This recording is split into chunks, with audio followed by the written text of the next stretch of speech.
about that time again. What time? Is it nap time? No, it's... Oh, I wish it was nap time. I so wish it was nap time. I love nap time. I'm so tired. My next door neighbor has decided to just like... They have a new barky dog, and at like roughly 7 o'clock in the morning, they just put their barky dog right out under my window. Of course, because they don't want their barky dog waking them up. Sure. Yeah. But no, it's time for a very sleepy Rage Select podcast, right? Rage Select. I'm Sleepy Jeff. I'm mildly awake, Chris. Okay, all right. But I'm drinking beer, so I should improve over the space of the podcast. I'm drinking coffee, so I feel like we're going to pass each other like two ships in the night. Yes, exactly. And wow, we've got... It's gonna be a weird podcast this week. You sent me this list, and it's like the first half of it is just one story. Yeah. So it's gonna be one of those type of shows, ladies and gentlemen. Not a fun story either. But I tell you what. Before we talk about the not fun stuff, let's talk about the fun stuff. Oh, okay. Because I have opinions. I have a really strong opinion about a thing on Netflix. Oh boy. And I want to talk more than anything about Blood Red Sky. Oh, I know what you're talking about. We reviewed it on oneofus.net, site which I own and run, and I have lots of people work for me, but I was not on that review. Okay. Because up until just recently, I have found never to trust Netflix with horror originals. Yes. They're not great at it. I mean, every once in a while you'll get their high profile miniseries, you know what I'm talking about, but generally speaking, the standalone movies not so great. Yeah. But these guys, and this movie got terrible reviews, but every single person on our review fucking raved about it. I went and read a bunch of the reviews on IMDb, and this is what I can tell you. There is a kid in this movie that features heavily in this movie. And I saw a lot of reviews that were like, that kid was irritating 0 out of 10. And I'm like, well, okay, now listen, there was a lot more than just that kid. Like, the kid is part of the plot. Oh, this is the same reason people hate Iron Man 3. Okay, right. And it was like, okay, there was a lot going on besides that. Now, I'm going to tell you right now, I don't know. I have really mixed feelings about this because here's the thing. One, it is not the greatest movie of all time. I didn't figure that it was.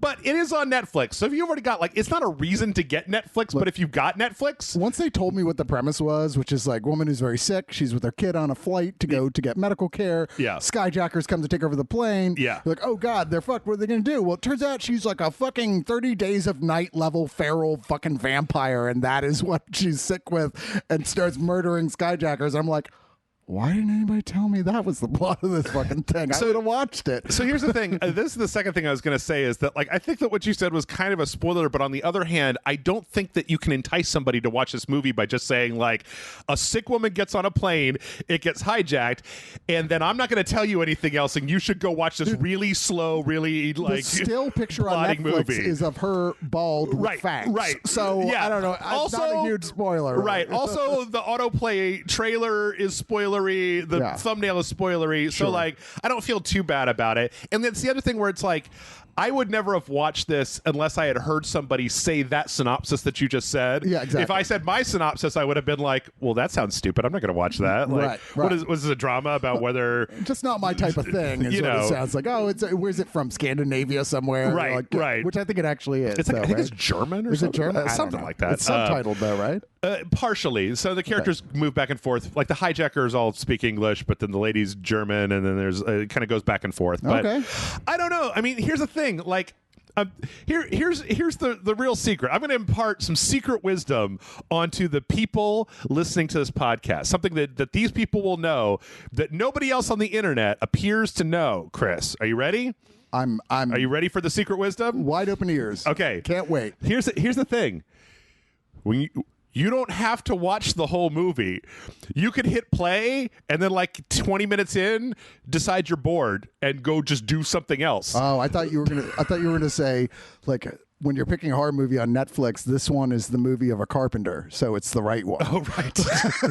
See, that's the thing is, I don't pick the other one that's the rich gold, the ostentatious one. Yeah, you die. Yeah, you're gonna get all age. No, the other thing is, I don't want to build it up and make it seem like it's the best thing I've ever seen. But I don't know, it's 2 hours long. It's fun when you find that one where you're like, hey, you know what? I kind of enjoyed that, and it was a surprise because I didn't know anything about it. And hey, and fucking vampires when they're not non-sparkly. I totally love non-sparkly vampires. Yep. They're great. I mean, I've even seen all the Twilight movies. That's how much I love vampires. None of them are good. But I've seen them all because I watched them all as riff tracks, and they were all amazing. Oh, nice. Every single one of them was a laugh riot, and it was great, and I watched it again. So we have a local comedy troupe that does the Mystery Science Theater type of thing called Master Pancake Theater, and I remember seeing the first one in the scene where he's got her on his back and they're kind of flying through the woods. It's got to hang on, Spider Monkey. They start going, the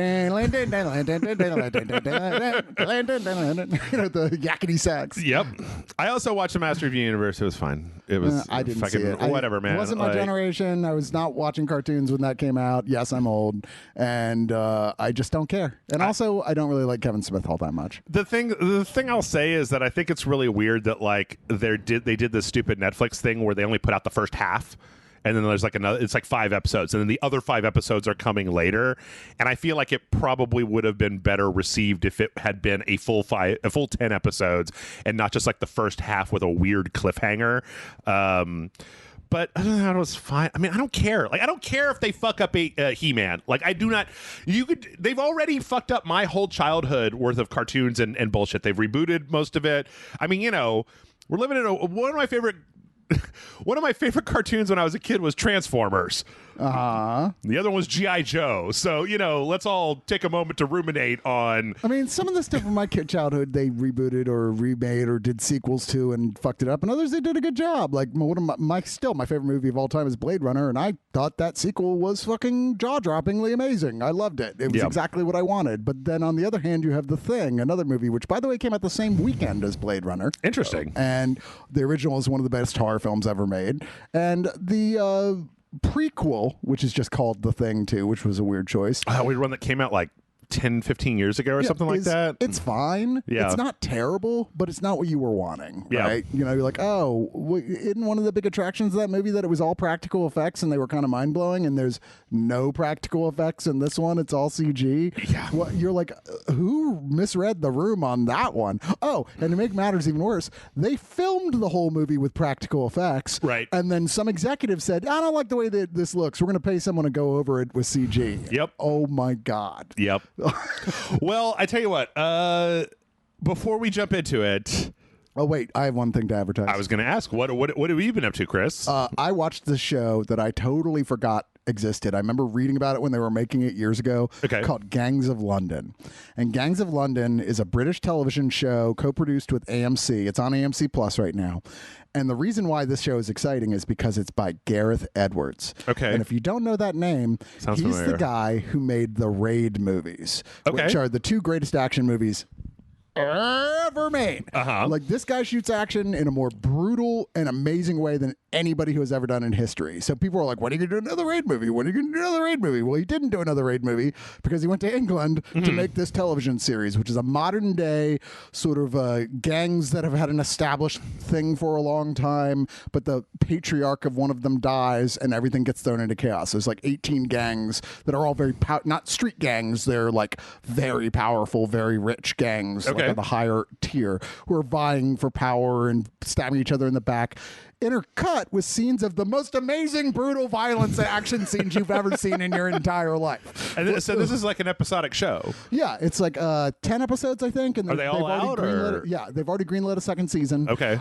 It's like at 95% on Rotten Tomatoes. It's because the drama is just as good as the action. Nice. And it's just filled the with most brutal drama you've ever seen. It is at points. It does stuff you're like, Jesus Christ, dude. So kind of like I was selling it like it's like The Shield plus bits of The Wire crossed with The Raid. Okay. And that's a high praise indeed, but I think it deserves it, man. I think it's really good, and most people, it's not on their radar at all. Yeah. And it really should be. And also, if you haven't seen The Raid and The Raid 2, come on, get with it. Those are great movies. Well, there you go. I mean, deal with it. It has subtitles, but it's fucking nonstop action. The subtitles aren't that important. You'll be okay. Speaking of brutal dialogue, I watched a little bit of that. I hadn't ever watched I Think You Should Leave Now. Oh, the sketch comedy show? The sketch comedy show. On Netflix? Yeah. Which kind of every single episode is kind of the same thing, where it's just some person taking a thing an awkward social situation way, way, way, way, way too far. It's kind of difficult to watch. Like I was watching it one time when Matt came over and he was just like, no, turn this off. I can't watch this. This is horrible. But that is one thing Netflix does traditionally do better is comedy. Yeah. They get all the best stand-up stuff is always on Netflix, and we just watched Bo Burnham's Inside, and I was like, that was a game changer of a comedy performance. Jeff must not agree with me. I don't know the way to look. I thought nobody's ever made anything like this, and it's super depressing and it's super funny at the same time, but it's super genuine. The guy's like, yeah, it was just me. I made the entire thing. There was no help whatsoever. I did every step of it in my house during COVID. Like any scenes you see where I'm being like dramatic, those were real. Those were recording real moments of like me breaking down. It's hard to watch, but man, blew the top of my head off. I didn't connect with it quite as much as the people that liked it a lot. Like I liked some parts of it, but there were other parts of it that I was just like, I don't know if it was me just shying away from like, I don't want to get involved with these feelings. I can understand that because there's some heavy shit in there, man. Yeah. But I know like it's Amanda's like favorite thing. Like she went to the theater. Dude, the people who love it have watched it like 10 times. Yeah. It's crazy. But you know what the most depressing part of the whole thing is? There's a point he goes, well, I just turned 30. I'm like, fuck you just turned 30. How dare you, sir? It's the most brutal joke in the entire thing. I hate being so successful at 30. It's hard, man. Go to hell, Bo Burnham. All right. Well, that was nice. Yeah. Now on to the not so nice stuff. Are you ready? Are you ready? All right. Are you ready for a blizzard of information? An Activision blizzard. Right. So last week we recorded our podcast on Thursday, and this stuff had kind of just broken right around the time that we recorded. And we talked about it really briefly, but I had basically just read like a kind of a news article where they had some excerpts and some stuff. But it really didn't start developing until last weekend and then over the course of this week. One of the things that I did was I actually went and read the entire court filing.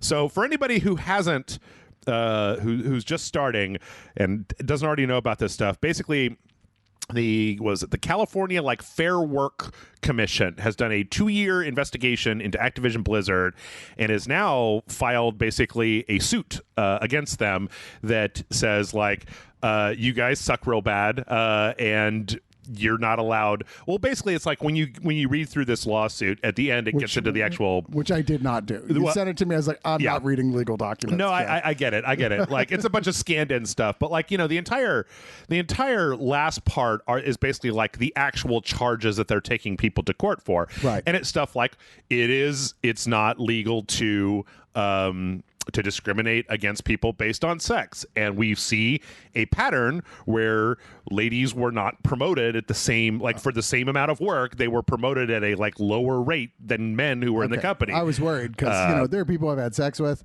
and they were terrible. Yeah, and I just decided not to have sex with them again after that. I don't think the sex was so terrible. So that's not what you're talking about, right? No. Okay. I don't think you can be brought to court for that. Oh, good. Yet. But so basically what this whole thing lays out, we're going to go into, there's just 100 stories of this. We're just going to go over the there is literally basics. It was 25 different links of different stories that were all basically the same story. Yes. Because I don't know, I mean, a lot of this is kind of what has happened since then. So I still want to go over this. Is basically the California Fair Employment Commission or something like that, put out this subpoena or filed this lawsuit. Last week I talked briefly about how Activision Blizzard released this really aggressive counter statement that was these government bureaucrats don't know what they're talking about, which was issued by a former George Bush. I can't remember if it was a speechwriter or something like that. Yeah, somebody from the George W. Bush administration, and so they kind of came back at them, and that's where I left it last week because for me it was I'm just so used to we will hear something like this and then we won't hear anything, and then 6 months later it'll be in court and they have to present evidence in court. So then we get the actual court evidence. Like I kind of thought that this was going to be the standard thing where like, a government agency has put the slap down on somebody, the corporation said, nah, bro, and now we wait for 8 months to see what happens when it goes to court. Right. That is not what happened. And then before we actually get into the specifics, I did want to briefly just say that, like, I want to do my best to kind of say the stuff that's going on here. And I worry last week that people might have thought that I was a little dismissive about this. And I think that part of it is that I'm not entirely sure how to talk about this stuff because, I mean, I don't want to come off like I'm saying, like, I'm real pro keeping women down in the workplace. No, obviously not. But the thing is, you do have a Cosby room in the back. Oh God, that we'll get to that. We will fucking get to that. But the main thing is that I've never really worked for a corporation where. I've worked for a few different corporations where it's like, we're all one big team and a family and we all go to lunch together and we know each other. I've worked for like call centers where like I go in, you don't talk to your coworkers because you're talking to customers all day long. Then you fucking clock out and you go home. You say hi to people and you're smoking on breaks. But it's not these like, we work together, we play together, we all know each other. We're going to Susan's house for their bar mitzvah this Sunday. Like none of that bullshit. Like I don't want to have a personal relationship with job people. I remember when I worked at Apple and I quit, and then I just didn't tell any of the people that I worked with, and then my boss came at me in the middle of the night, and they were all standing in a single file row outside of their house with candles. No, it was funny because I'd worked there for like 6 or 8 months, and I decided to leave, and I gave my boss my 2 weeks notice, and then he was like, "Oh, I've noticed that you started slacking off since you put in your 2 weeks notice," and I'm like, "Yeah, I put in my 2 weeks notice for you," and they were like, "Well, if you're not going to give us 110%, you could leave right now," and I was like, "Okay, cool." And so I went back to my desk to gather up my stuff, and I was just like, "Hey guys, I quit, and I'm leaving today," and they were like, "Oh no, what happened? No, we're the best friends," and I'm like, "I don't know you." Like, we work together, and I'm like, "How was your weekend, Bill?" But fucking sympathy, right? Like, so I've never been a part of one of these companies where it's like, "Oh, we all hang out and do." I mean, the closest was probably Spill. Yeah, and even that, you kind of stayed in the background. I remember we'd be like, "Hey, Jeff, you want to come hang out with us?" And you were already gone. I mean, it's just what I'm used to. There's so much of a division between work and like social life, right? Is like you got your friends that you hang out with, and then you go to work and you say hi to the drones in the cubicles, and you're polite to them, and then you go home and you talk to the real people that you know. So your dog and your cat. Yes, exactly. So part of it is that I've never been in this situation to the point where I really know. I can't really. It's hard to comment, and I have a feeling that these things happen in a really weird way, where like you have 4 people that make a company, and then it starts growing, and I think that I have seen numerous examples in the course of my life of companies that go from being a very small operation to having a real influx of money and personnel and stuff, and having it be a really rocky transition into becoming that like stilted corporate company while it's trying to maintain like the fucking we're all buddies and we do the thing, but then also I got to tell you that you got to have that thing in by 9 p.m. and I don't give a fuck what was on your social calendar. Right. So anyway, also human beings have the it's part of our nature. We form tribes, and even within a tribe, we form smaller tribes, and we form smaller tribes within that. And it's just how humans are. And the only way to deal with it is being hyper aware of it and addressing it the moment it starts to become a problem. Yes. Which companies like this that I don't know what model originally they're following, but go into this like, yeah, we've got like the break room where we play Nerf darts and all that shit. Right. Like they just don't really understand that there's always going to be exclusion even among the false inclusion. And that can lead to groups of really toxic tech bros gathering together, especially those who are already in power positions and talking shit about everybody else. I know people who work in social work and in psychology who are like, even in those groups, there's little toxic circles of people who just talk shit about the other people, and you're like, you're a trained therapist. You're the one person who's not supposed to do that. You're literally the one person who should know not to do that. We don't talk to the conflict resolution specialists. Yeah, fuck those people. They never get anything done. So anyway, I arrange these articles in a specific way, and we'll see kind of bouncing around. But the one thing that happened was that this week there was a huge walkout at Activision Blizzard. A bunch of people all basically just kind of like, as soon as I could tell from this article, there was like kind of 2 blocks worth of people just kind of standing outside, and they had signs and they were kind of protesting, and they also encouraged people online to do the same. They were trying to be very cognizant of like COVID restrictions and like, you know, if you don't want to get close to people, that kind of stuff. This all happened. That's good. I'm not really entirely sure what else to say outside of like good. Actually, no, I do know what I wanted to say. When I was reading all this, I was thinking about how like I was thinking about my own time in tech and work, and how like I feel like a lot of times when you're part of one of these big companies, it can seem like you don't have any power. Like it's just like, well, that's the way it is. That's because you don't. Well, but I feel like that we've seen recently where like if enough people band together, yes, you do. Well, yeah, you gotta buck the entire system. Now, there's certainly plenty of situations where people have done that.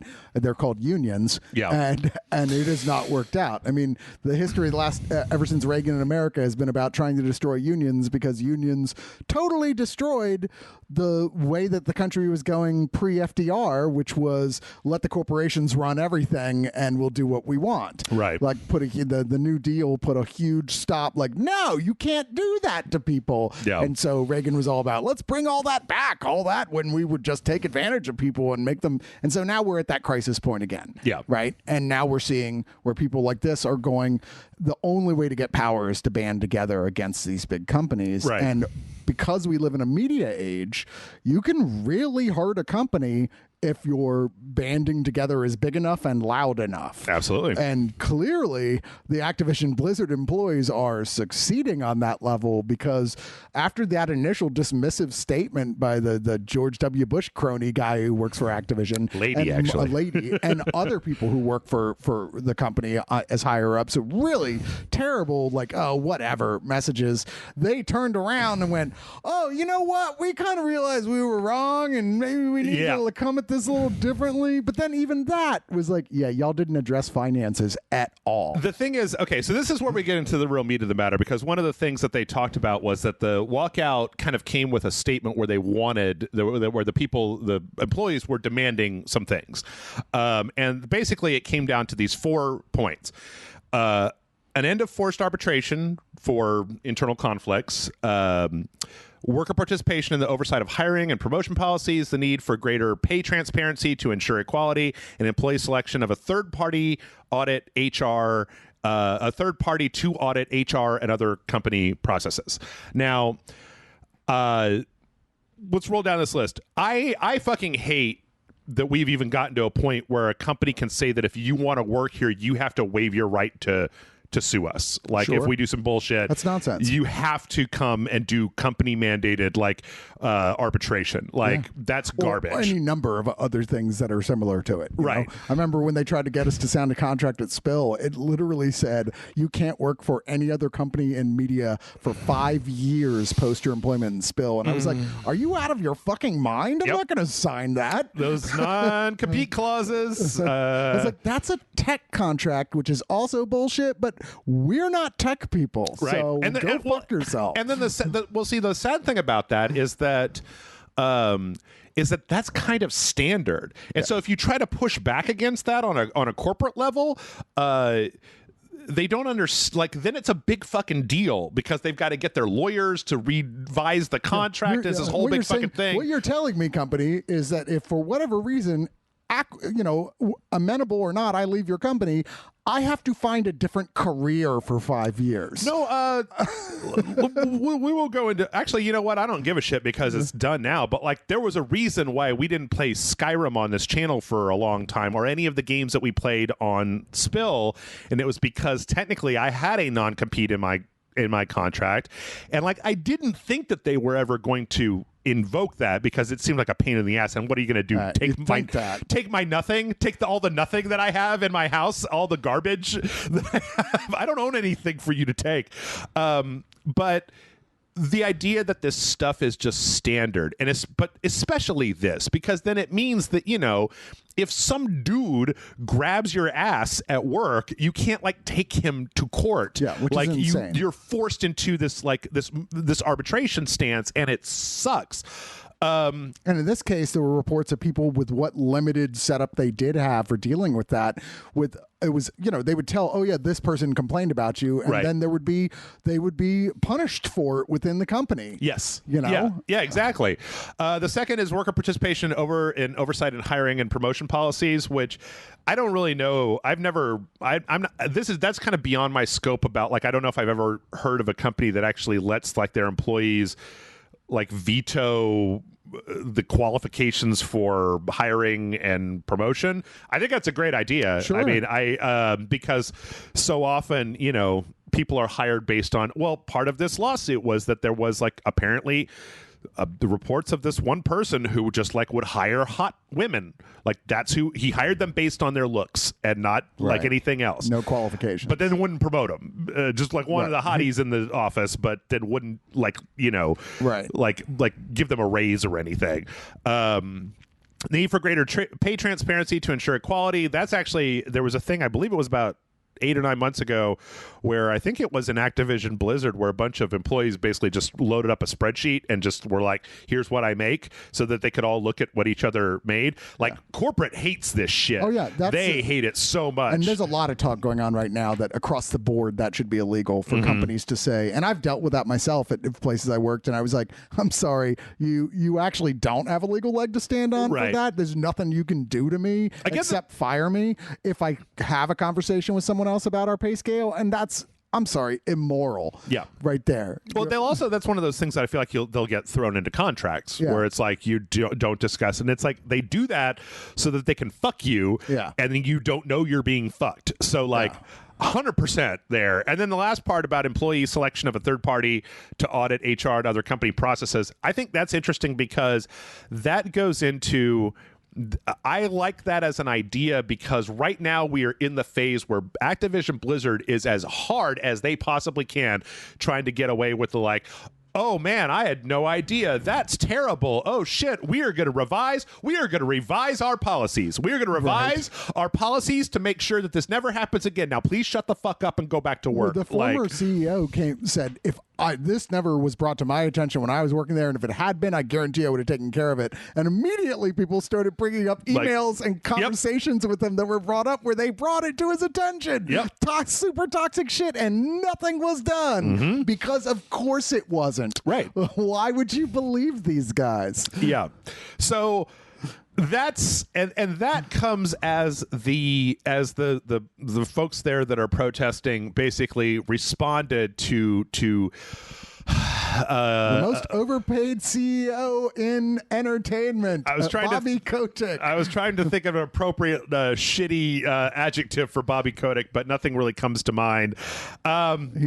Basically like a tick that sucked too much blood. He's a real piece of shit, and I hate him. And I think that, I mean, I actually, like, I honestly just wish that Bobby Kotick would get fired or just would quit. But the problem is that I keep coming back to this thing where, like, he took a 50% pay cut, and at the time I was like, well, it doesn't matter. Like, all of his money comes from these like hellacious bonuses that are based on scale of like the profit margin. So as long as Call of Duty does shit hot numbers, he's going to get a crap load of money. It doesn't really matter. The bulk of his money wasn't coming from his annual salary. Pay.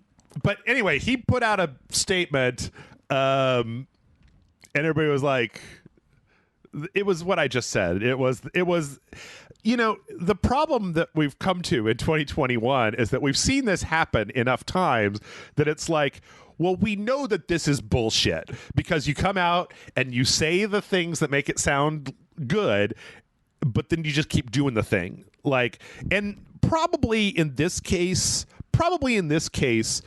okay, there is a case to be made, and I don't want to come off. I'm not come off like I'm dismissing people. But in the last 2 years, there's actually been a lot of people leaving Blizzard, and unsurprisingly, right? Well, no, but the idea, like part of the Bush lady's response was that the California Fair Work Commission, whatever the hell they're called, that they're looking at like over the course of 10 years, and then over the last 2 years, Activision Blizzard, since they bought Blizzard, that they've been cleaning house and trying to get rid of some of these fuckers. But it doesn't appear that's been happening, though.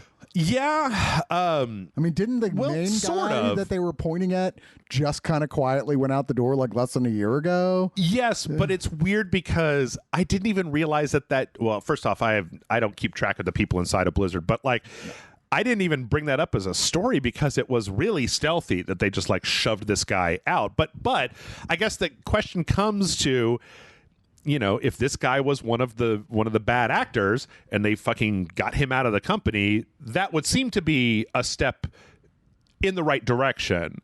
But I don't know, but this is happening now, and clearly things weren't starting to get better, or this wouldn't have just happened. Right.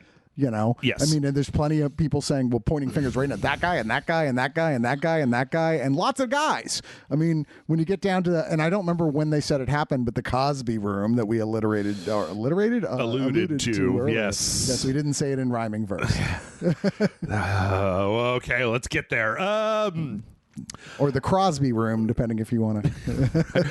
In addition to Bobby Kotick, there were statements from J. Allen Brack and Mike Morhaime, who were former president, and J. Allen Brack is, I believe, one of the current folks there.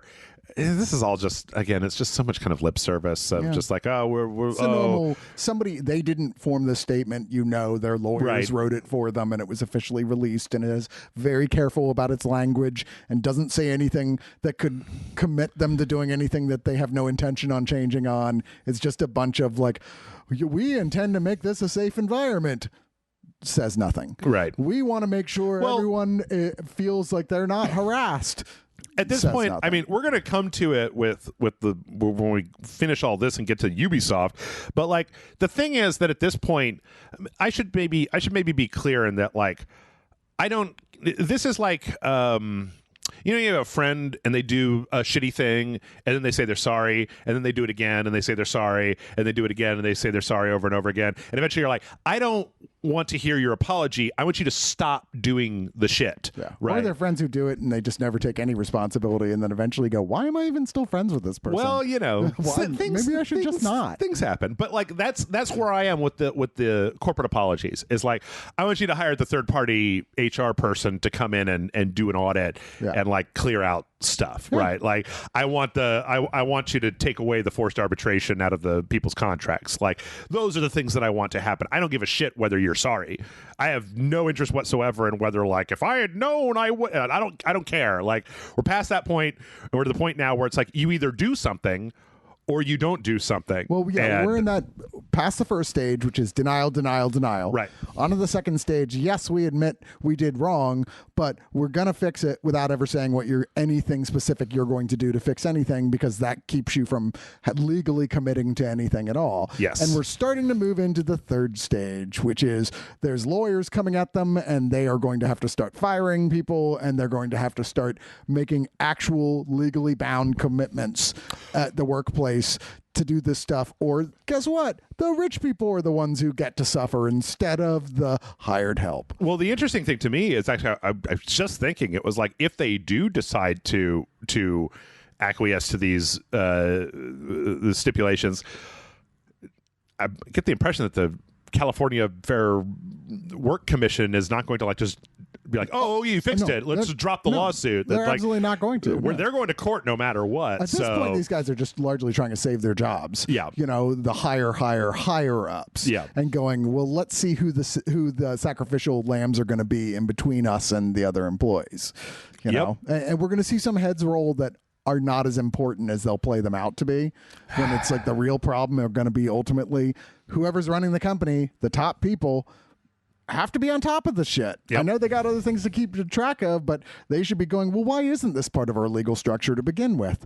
Because almost no companies in America, it's part of the legal structure to begin with. Sure. And video games are, I mean, I don't know if you've been to college for tech anytime recently, but you'll see back in the days, the same people who used to beat us up for liking video games are now the guys who beat each other up while they're making video games. Yep. Yep. Well, speaking of dudes, we also got some horrible reports that apparently there were also some dudes that were groped and propositioned and generally again, just had a bunch of weird shit done to them. Have you ever hung out with a bunch of fratty type bros? They do shit like they grab each other's nuts and shit. Yeah, what is that? What is it? What is that? They played gay chicken, where the first person to grab the other person's junk wins. I would like to see statistical numbers on the amount of people who go to fraternities like that end up within 20 years coming out and being gay, because it seems like probably a lot. And there's definitely nothing wrong with being gay, but there is something wrong with using it as a harassment technique. The thing is that I read that, I'm just like, look, I'm not like a weird puritanical church guy, but I think it's pretty clear that maybe we could put something in the employment contract that just says, don't touch other people's genitals. Yeah. Like, I'd be fine with don't touch other people, period. Yeah, but unless you're literally at a strip club and you have paid someone to sit on your lap, then no unexpected genital touching should be happening. Oh yeah, I mean, I'll put it forward that I think that just in general in the world, like unless you are like on a date with a person you're going out with or at a strip club, you're in the doctor's office, office, yeah, and you're like specifically there, like my genitals hurt, and maybe even like a third date, maybe just. No genital touching on the first 2 dates. I don't know about that, Jeff. Let's not get carried away. Okay, like you and I lived a very different existence in our 20s. But I think we could all say that like I don't think I should have to go to any job. And I should never have to say, hey, man, I'm not comfortable with you touching my dick. Yeah, I shouldn't have to say that. Like, you should not have to say that. It should never come up. Yeah. Yes. Unless you work at the dick doctor's office. I mean, even then, coworkers wouldn't be touching each other's dicks. Well, okay, yes, that's true. If you're a coworker, don't touch other people's dicks. If you're looking at a dick modeling agency or something, and you had to get like somebody has to move it to get the right angle on the light or something. You're filming pornography. If you know it's part of the job going into it, that's one thing. If you're a professional dick pic taker, sure, and you're like, I need to move this a little bit to get the right angle. Exactly. Yeah. But other than that, all right. Let's talk about the Cosby fucking we're only thing. Now you're coming around to the Cosby thing? The Cosby suite. Okay. This is weird and fucked up. Like, it's one of those things where you go, I mean, seriously, what were you thinking? So, okay, I'm gonna say this was at BlizzCon 2013, and like one of the dudes had this. It was like you know that episode of The Office where Michael Scott wants his room to be like the big party hangout place? Yeah. It was one of those things, and they called it the Cosby Suite, or I don't know if it was the legal document says Crosby, but like they think this is just misspelled. It's like clear because there's pictures of them holding a giant picture of Bill Cosby in the suite. So yes. Here's their explanation was that it was called this because there was the room was ugly like a Cosby sweater, or it was like a reference to a boardroom. They literally that said had an ugly Cosby. The wallpaper was so ugly it looked like a Cosby sweater, but you can literally look at the picture. This is like a white wall. And there's no wallpaper. It's like a white wall. I don't know. All I know, it was also in 2013, which like the big allegation stuff with him didn't come out until 2018. But then on the other hand, like, why would you call it that? And then like they've got these, and I feel really weird about this because I'm never entirely sure what to think about when somebody's like text chain leaks, but it's just like it's just like, we're gonna fuck a bunch of bitches up in here, brah. You bring them up, man. And it's like, I think it's got a bunch of booze in the room and stuff, and it's like, look, gross. I was in my 20s and 30s, decades, centuries ago now, I guess, and I get it. You get with your boys and you're like, we're going to party. We're going to do a bunch of drugs. We get really drunk. Hopefully we'll meet some chicks and bring them up here. Everybody's going to get laid. I don't have anything inherently wrong with that. But there's some communications going on with this that are a little past that. Yeah. And once again, this is a work thing. Right. Yeah, it would be different. It would be different if it was just like, you and your boys are going to Vegas. Yeah. We're going to make this room the party room for the weekend. It's a hangover, right? Whatever. But this is like a work event. Yes. That's paid for by the company. Yes.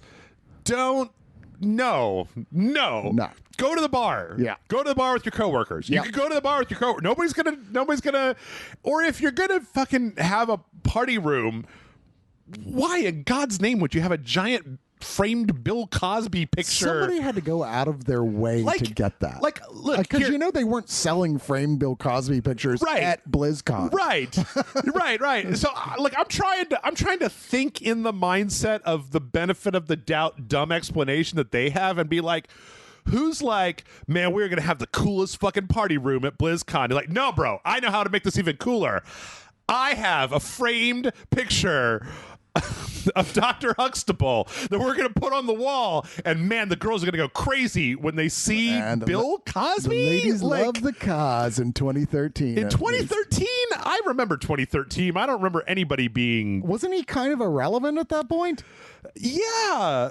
Other than the rumors, which were already starting to show up everywhere, that he was raping people. Yeah. So, like, what? Yeah. No, dude. He did not have a hit show. Yeah. There was not like The Cause investigates murders with like Michael Caine or something. It wasn't like Leonard Part 8 was out or anything. Like Part 9, right? I don't know. I can't remember what the actual was. Part 6 was the movie. Okay. Yeah. All right. I was assuming there was a sequel in between there, there was in the alternate universe. No. But yeah, I don't get it. And like again, I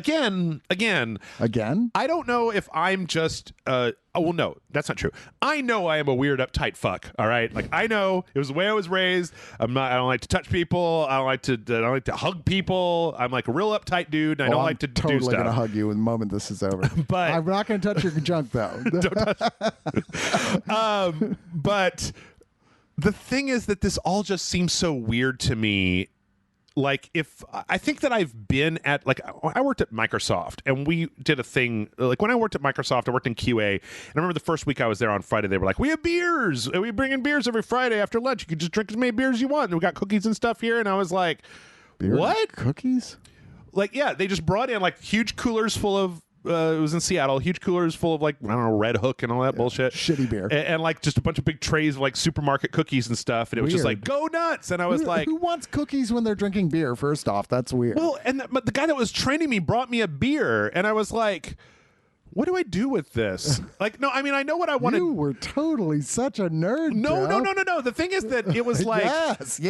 No, here's the thing: is that it was like, I drink beer to get fucking wasted and do dumb shit. Right. I'm at work. I drink beer to just have a nice time. Sometimes I only have one or two. Yeah, I don't. And I'm like, good. I'm like, yeah, one or two. I mean, not most times, to be fair, but sometimes. But like when we launched one of our products, and they had this huge party where they brought in just like those like big plastic tubs. Right. And they just had bottles of champagne, and it was just like as much champagne as you want to drink. And I'd be like, none, thank you very much. And we trashed the lobby, and they had like they took over the sound system, and they were playing music, and everybody's like dancing together. Some dude grabbed your nuts? Some dude like threw a bottle and broke one of the windows in the lobby, and they were just like, nah, it's fine. What could go wrong with feeding our employees a bunch of booze on premises? And apparently they told me stories about how like when they launched Windows 95, the guys that made Windows 95, they literally trashed 4 buildings like in one night. They just got drunk. Some guy brought his motorcycle inside and was doing like wheelies down the halls and showing up all the. Imagine like a bunch of like Bill Gates' friends thinking they're fucking Led Zeppelin in 1979. But it's just so trashing hotel rooms. But it's just so fucking weird to me because I'm like, work is a place you go and you do your thing, and you don't want to hang out there. You want to do your thing, and then you want to go the fuck home and forget that you were ever there. Like, why would you want to party at work?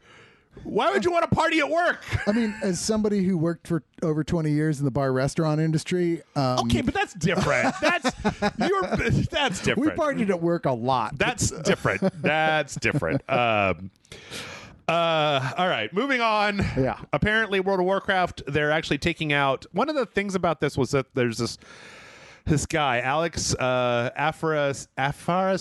I don't know how to say his name. Who was like one of the big people involved with like he's one of the World of Warcraft main programmers for it in the first 2 expansions. Yeah, and he was really big, and apparently also one of the worst, like one of the bad people that would just like grope ladies, get drunk. Apparently, there was one of the things where J. Allen Brack was like, "Oh, I had to talk to him," and he got kind of a slap on the wrist for being a drunk asshole. He was and infamous it was like, for it in the company. Yeah. And he was the one that we were talking about that was quietly shuffled out of Blizzard, like somewhere around a year ago. He was such an integral part of World of Warcraft that there's shit named after him all throughout like the game. Right. And that is what they're taking out. So presumably they actually didn't say it, but the guess is that's what they're doing with what they said. Almost certainly. Let's see. From there, we actually, speaking of World of Warcraft, we got the news that apparently development of World of Warcraft is pretty much entirely shut down because of this. Yeah. I mean, it kind of should be until they figure out how to make this work, because people walk off. 2,000 people left the building, probably more since then. Like, yeah, guys, this is kind of more important than continuing development on World of Warcraft, which, by the way, will continue to run even without you. Yeah. Well, actually, it's weird. Right now, World of Warcraft is kind of dying. There's so much competition. There's this huge exodus into Final Fantasy XIV because people don't like what's going on with World of Warcraft right now, and they're just kind of sick of it. So I'm just playing Elder Scrolls Online, so I don't know. There you go. I'm like in my weird little niche alternative corner. We all just listen to Sonic Youth and, and drink wine coolers and just complain about the man. Okay. Yeah. That's a weird corner. Yeah. That's a strange corner. Very strange corner. We also found out that apparently the Activision Blizzard shareholders are going to be launching an investigation. I kind of tried to look into specifics because this was reported by Business Wire, and it's a really short thing where it says they're going to be investigating to determine whether Activision officers and directors violated the Securities Exchange Act of 1934 and breached their fiduciary duties to the company. And that's what it says. And that could mean a lot of things. Yeah, I read this and I was like, can you please give me some meat here and let me know what exactly... I mean, obviously there's a lot of shit going on, but what did they do on a financial level, which obviously has nothing to do with all the other stuff? Yeah. I'm not sure how it could, really. It just feels like another, it feels like somebody going, okay, now's our time. They fucking fell down. Kick them in the face. Well, so I think that, I think we saw some of this with Cyberpunk, where you get into a thing where it's like, you didn't disclose these problems to your shareholders. These problems have resulted in your stock price going down, which loses your shareholders money. So you are in violation of basically you have to tell your shareholders if there's like trouble on the horizon. You have to inform them. Like, your duty is to make sure that the stock is as high as possible. And by like trying to wrap this shit up and keep it a secret, you have hurt the company's bottom line. Which to be fair, literally every company in the world does. Right. But so that's the only thing I could figure out. I'm sorry I didn't read the fucking Securities Exchange Act of 1934. I read the whole other court document. I'm not forgiving them. I mean, I'm not surprised with a huge scumbag like the guy running this company. Yeah. That there's going to turn out, oh, there was suspicious financial dealings at Activision Blizzard. I'm so shocked, quite frankly, shocked. Right. But, any company when it starts making like $1 billion annually is like exactly at that moment you were like, oh, they got some illegal shit going on there. Either that or like, you have to be on the level because your shareholders are making a shitload of money, and if you stop making a shitload of money, they're going to want to know why. Sure. Immediately. Well, then, I mean, I've watched this session. Okay, I know how this goes. All right, we're finally getting to the end of this. This has literally all been an extension of one story. Yep. So we found out that some Twitch streamers and developers, and actually some news outlets and YouTubers, that there's kind of like are kind of just like, we're like, some Twitch streamers are like, there was one that was a professional Hearthstone streamer and was like, I'm going to play Pokemon. I'm not going to play Blizzard games right now. So they're going, in support of what's going on. They're like, we're not going to throw any support behind Blizzard, despite, of course, that there's still shit tons of Blizzard streams going on. Right. Well, Blizzard Activision too. That's the thing, is that because Blizzard is directly linked to Activision. Activision makes Call of Duty, and like ain't nothing going to stop people playing Call of Duty. So but there have been a few gaming outlets. These are really small channels, or I guess that I've never heard of. There's a gaming news website called The Gamer. The big one was that Prima, the strategy guide site, is not going to do anything for Blizzard stuff until they get their shit together. They're pretty big. Mm-hmm. But, I mean, that's good. I think showing like solidarity is a good thing. I mean, it doesn't, in and of itself, the act doesn't have a direct effect, but it does really help the people who are walking out and the people to go like, this is a real problem and we shouldn't try and pretend like it's not. Mm-hmm. Absolutely. Additionally, a lot of solidarity came from Ubisoft employees. Didn't they go through something similar like this earlier? Yes. Last year, there was a big kerfuffle that basically, it was a big Bloomberg article from Jason Schreier who talked about, basically got a bunch of insiders to finally talk about how like Ubisoft sucks and it's made up of it's kind of the same thing. It's kind of a big bro club, except the thing is that Ubisoft is a family company. So like most of the board of directors are Yves Guillemot's like immediate relatives. And that there was just kind of all kinds of like this same stupid horse shit where it's like if you're a lady and they're like, oh, you don't want to promote her, she might get pregnant, right? Or like that kind of nonsense, or that it was just not great. You work at a computer company. What is being pregnant going to stop you from doing? That was part of I'm sorry, I shouldn't say that because that actually wasn't part of Ubisoft. That was part of the Blizzard thing where they literally talked about like same difference though. There was a lady who somebody directly said to her, we are not going to promote you because you might decide that you want to get pregnant and then you're going to leave to have your baby and you might not come back. And then we'll have wasted all the time like getting you into this position. And it's just like, you can't do that. Yeah, that guy should have lost his job with prejudice that day. You can't. I mean, like we didn't talk about it. There's a lot of this stuff. Like there was one thing where this lady was in like she was like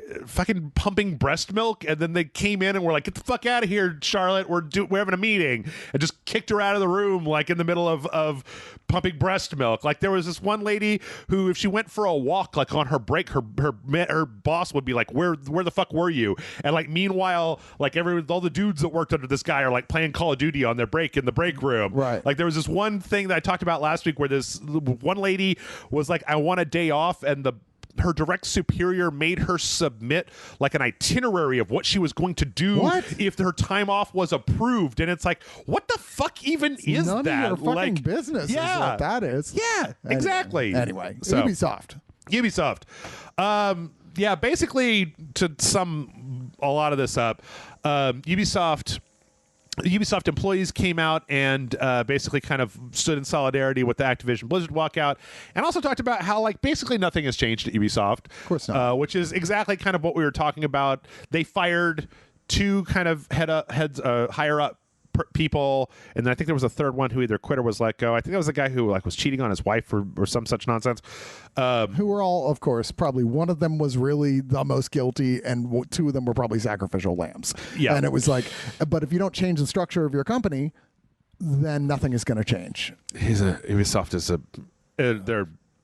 they suck. I hate Ubisoft now. I know how you feel about Ubisoft. I hate them now.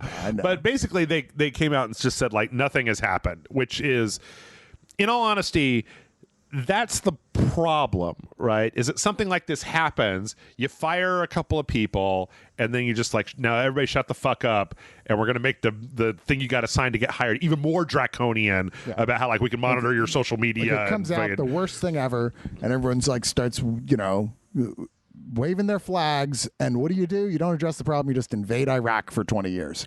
Wait, are we still talking about Ubisoft? No. Anyway, that also happened. And we got another story this week about Amazon. So this was I thought this was a hilarious story. There's this lady named Lulu Chiba who, so Amazon has this MMO that they've got an open beta, or they've got in a beta right now called New World. Last week we had it in the news because it fried a bunch of video cards. Which is the first I ever heard of it existing was reading this article. I was like, really? They do? Okay. Yeah. Also, how does, I don't know that much about hardware on PCs. How does a game fry hardware? So the thought right now is that the loading screen didn't have any kind of limiter on the amount on the number of frames per second that it was kind of a coding error where like you wanted to lock the frames per second and it just didn't have a frames per second number. And so the video card got to this point and just started throttling up to infinity to try to get infinity frames per second happening. And it just ramped up to the point where it fried. Shouldn't the video card have a built-in sort of barrier towards that? This is I don't really know enough to say one way or the other. Like there were some reports that said that this happened because people were overriding the game settings with like NVIDIA settings that basically said like run as fast as you can, and that because Amazon came out and said like it's not like we would have seen this, right? We didn't put this out, we didn't build this yesterday and put it out today, right? Like if this was frying video cards, we should have seen it when we were doing QA testing. It didn't occur to us to use pirated, like torn apart and put together video cards. This was specifically one company. It was specifically EVGA's 3090 RTX cards that were doing this. I have a feeling that it's some kind of weird confluence where if you had one thing turned on in one of the drivers and then you had one thing set the wrong way in DirectX, that like there was no need to put a frames per second limit on this screen because it was never going to be that high, and then it somehow caused this cascade where the video card just kept ramping up to give you more frames. I get it. I got, I've been stuck in a wall on many a game, and I know they didn't mean for that to happen. Yeah. But it was because I did exactly the wrong weird shit with the wrong stuff in my inventory at the wrong time of day at the wrong time. Yep. Yeah. Anyway, this Lulu Chiba person is the community director at Aggro Crab Games, who made this game called Going Under, which was fun, and Eggnut Games, who made Backbone, which was also pretty fun. And they found out that Amazon official, Amazon support, Twitter official, Twitch support were all fair game usernames in this beta for this MMO. So they registered them and then started sending people messages using like Amazon official that says like, did you know your Alexa is constantly gathering your data and listening to sell your information to other companies? At Amazon, you are the product. Absolutely true. And like and work for Amazon and bring a bottle so Jeffrey can go to space in a metal dick. Like, just started trolling people using this. Bring a bottle because there was a famous story that came out, like a month or two ago, where they were telling people, no, you cannot go to the bathroom until your official break. Right. So people would literally have to keep like empty bottles of Gatorade by their desks so they could pee in their fucking Gatorade bottles. It was for the delivery drivers. Yeah. And I feel like it's this thing. I was talking about it. I don't know if I've ever talked about it on the mic, but I've talked about it to a lot of other people where it's like, it's so insidious because no one says pee in a bottle. What they're like is like, well, if you don't get your number of deliveries done, then, we'll have to have a meeting about your efficiency and then set up a plan. And like, if there's too many infractions, then I don't know if we're going to be able to bring you back on next week. And it's like, so they just set an unrealistic thing where the only way to do that is to shit in a bag instead of stopping because you have to get the fucking things done. I mean, same thing is, it's just a known thing that's what happens in the fulfillment centers. Yeah. That you can't do it. You can't go to the bathroom. If you get hurt, like you're done, because they'll give you a week and then just be like, all right, now come back and go exactly as fast as you were going when you got hurt. I guarantee you, it's like we're 3 years away before it turns out like there's a bunch of Amazon factories that like have 11-year-olds working for them, like 17 hours a day. And it'll take 7-8 years to work out in court before anybody does anything about it. I mean, look, I don't think you have to be a Twitter communist to be like, if this guy can just afford to go to space by himself, then you can afford to like let up a little bit on the fucking drivers and workers. Like, hey man, I don't need my shit. I mean, I like getting my stuff the next day, but if you told me, Jeff, you have to wait 48 hours to get the dumb crap that you bought off of Amazon, and then in return, people don't have to get injured on the job or pee in a Gatorade bottle. And I'd be like, deal, sold, done, go for it. Right. I didn't need the dumb bullshit tomorrow anyway. I could have waited until Sunday to get it. I've seen the numbers where it's like if he paid every Amazon employee $10 more an hour than they were making right now, yeah, he would still be making something like, I forget, like $11 million a minute. It's insane. Yeah. This is one of the reasons why I don't have a lot of sympathy for people like Bobby Kotick, is that it's just like, you're rich, bitch. Yeah. Like, you could just leave. Yeah. You don't have to get more rich. You have enough that you could just live until you die. That's it. The end. You don't have to keep doing this. You could just fucking like let up and like let it be a better thing and stop just, anyway. There's going to be a reverse purge coming, I'm telling you. Squeeze. It's now legal for 24 hours to kill any people who make over $500,000 a year. It's going to look like a scene from World War Z where there's just the hordes running for the Bezos mansion. Right? Like, oh my God. Anyway, last story, I think, before we take a quick break here, is that, as I mentioned before, those EVGA 3090 cards are all being replaced by EVGA. Well, that's nice of them. It does, though. Bet you Jeff Bezos wouldn't do that. It does bring up an interesting question, though, of like, how do you have extra cards? Because these are some of those cards that are being like scalped. How do we know they're not going to just do it again? Well, that's a good question. Well, apparently the New World got patched, and I'm pretty sure that because it was only this one brand of card, so I'm pretty sure that this is the sort of thing, like if you were EVGA, you'd be like, find out why that happened, and like put a patch everywhere, like immediately. Can I ask you something about this game in particular? Sure. Have you played the closed beta? Are you part of that? Fuck no. Because it's not like a fantasy game, really. It's like about the conquest of North America and South America, but in a but not, like Civilization, like it could have happened differently. Sure. But isn't it about subjugating native tribes and shit? I don't know. I'm like, that's kind of fucked up, man. I don't know, because I've already played 3 Amazon games. The first one was one of the worst games I've ever played, and the second one, they put it online and I played it, and it was so bad that I stopped halfway through and recorded a different video, and then I went back and tried to look at it again, and then 4 months later they said no, that we're shutting down the servers, like we're not doing this anymore. Amazon's been trying to get into the game sphere for a little while, and they're bad at it. Like, whatever the thing is, they don't know how to do it. Right. And so I'll look at this if it comes out. But there's a game called Greedfall. I guess it was kind of similar. I mean, I played Greedfall. It was okay. Yeah. I don't know.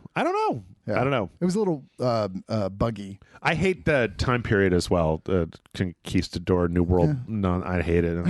Whatever. I don't really want to play history-based games like this. I'm like, that's wonky. I mean, like, am I learning anything? No, because it's totally fictional, even though it's not. I don't know. I just, like, give me some elves and fucking trolls and shit, I don't know. Maybe they're elves and trolls. I haven't even looked at a trailer for this game, so I have absolutely no idea. There are not elves and trolls, but I don't know. I don't know. Maybe we'll look it up in the break, and then we'll be back to talk about more news. We got some more news. Not that much news, though. I think we're going to get to some questions this week. Oh, boy. Look out, everybody.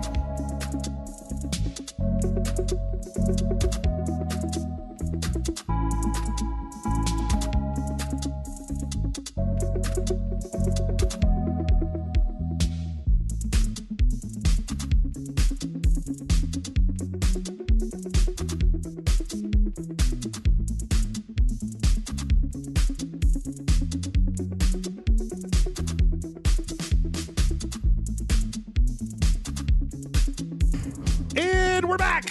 Hello. And are you ready, Chris? Yeah. For more news. Did you like your hug, by the way? I didn't. Oh, come on. I mean, I wasn't sweaty or anything. No, that's not true. This is Texas. We're all sweaty all the time. Well, our sweat mingled, and together we became one. It's Texas in July. It's all sweat. All right. Well, speaking of super hot things, thank you, Jeff. I actually thought this was a really interesting story. I saw this come up on some sites last week, where apparently if you buy a gaming PC from Dell, you can this Alienware Aurora Ryzen R10 gaming desktop cannot be shipped to California, Colorado, Hawaii, Oregon, Vermont, or Washington due to this new regulation that's going into effect about power-hungry devices.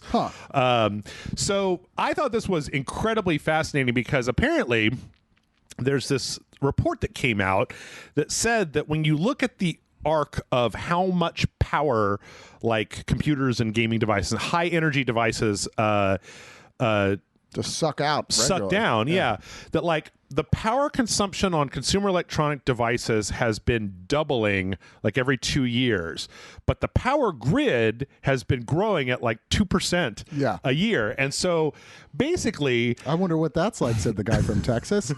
Basically, by the projection here is that by 2040, the consumer electronic devices will essentially be eating all of the power that is generated. Like we will not be able to keep up. There'll be a power shortage because if gaming devices keep getting more and more power hungry, it's just going to suck down the grid. So these states have, I think that the California one was the one that I knew the most about. It's supposed to be going into effect in December of 2021 that basically just says like, no. You can't. No more. You can't just keep doing this.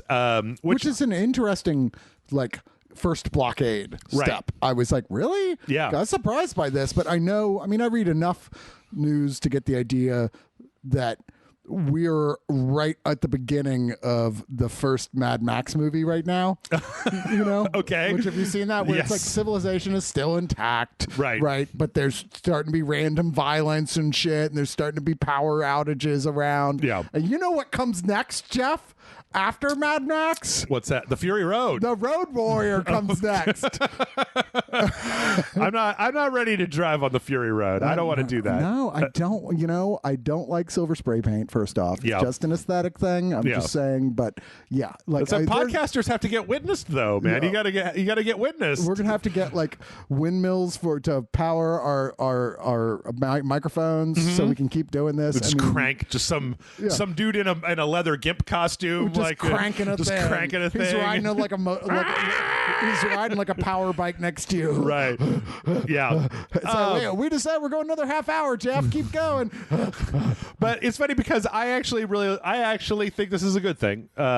Because I think that rather than continuing to just brute force the solution of making like higher fidelity things have to consume more energy, we've already seen things like do you know what DLSS is? No idea. Okay, so the video cards that we're frying, the latest video cards have a thing on them called DLSS, which is called deep learning super sampling, which basically like it'll render your screen at like 1080, and then it uses an AI on chip to basically fill in the pixels to up-res it to 4K. Then instead of rendering every single pixel in a 4K thing, it'll render it at a lower resolution and then fill in the difference with an AI pass over it.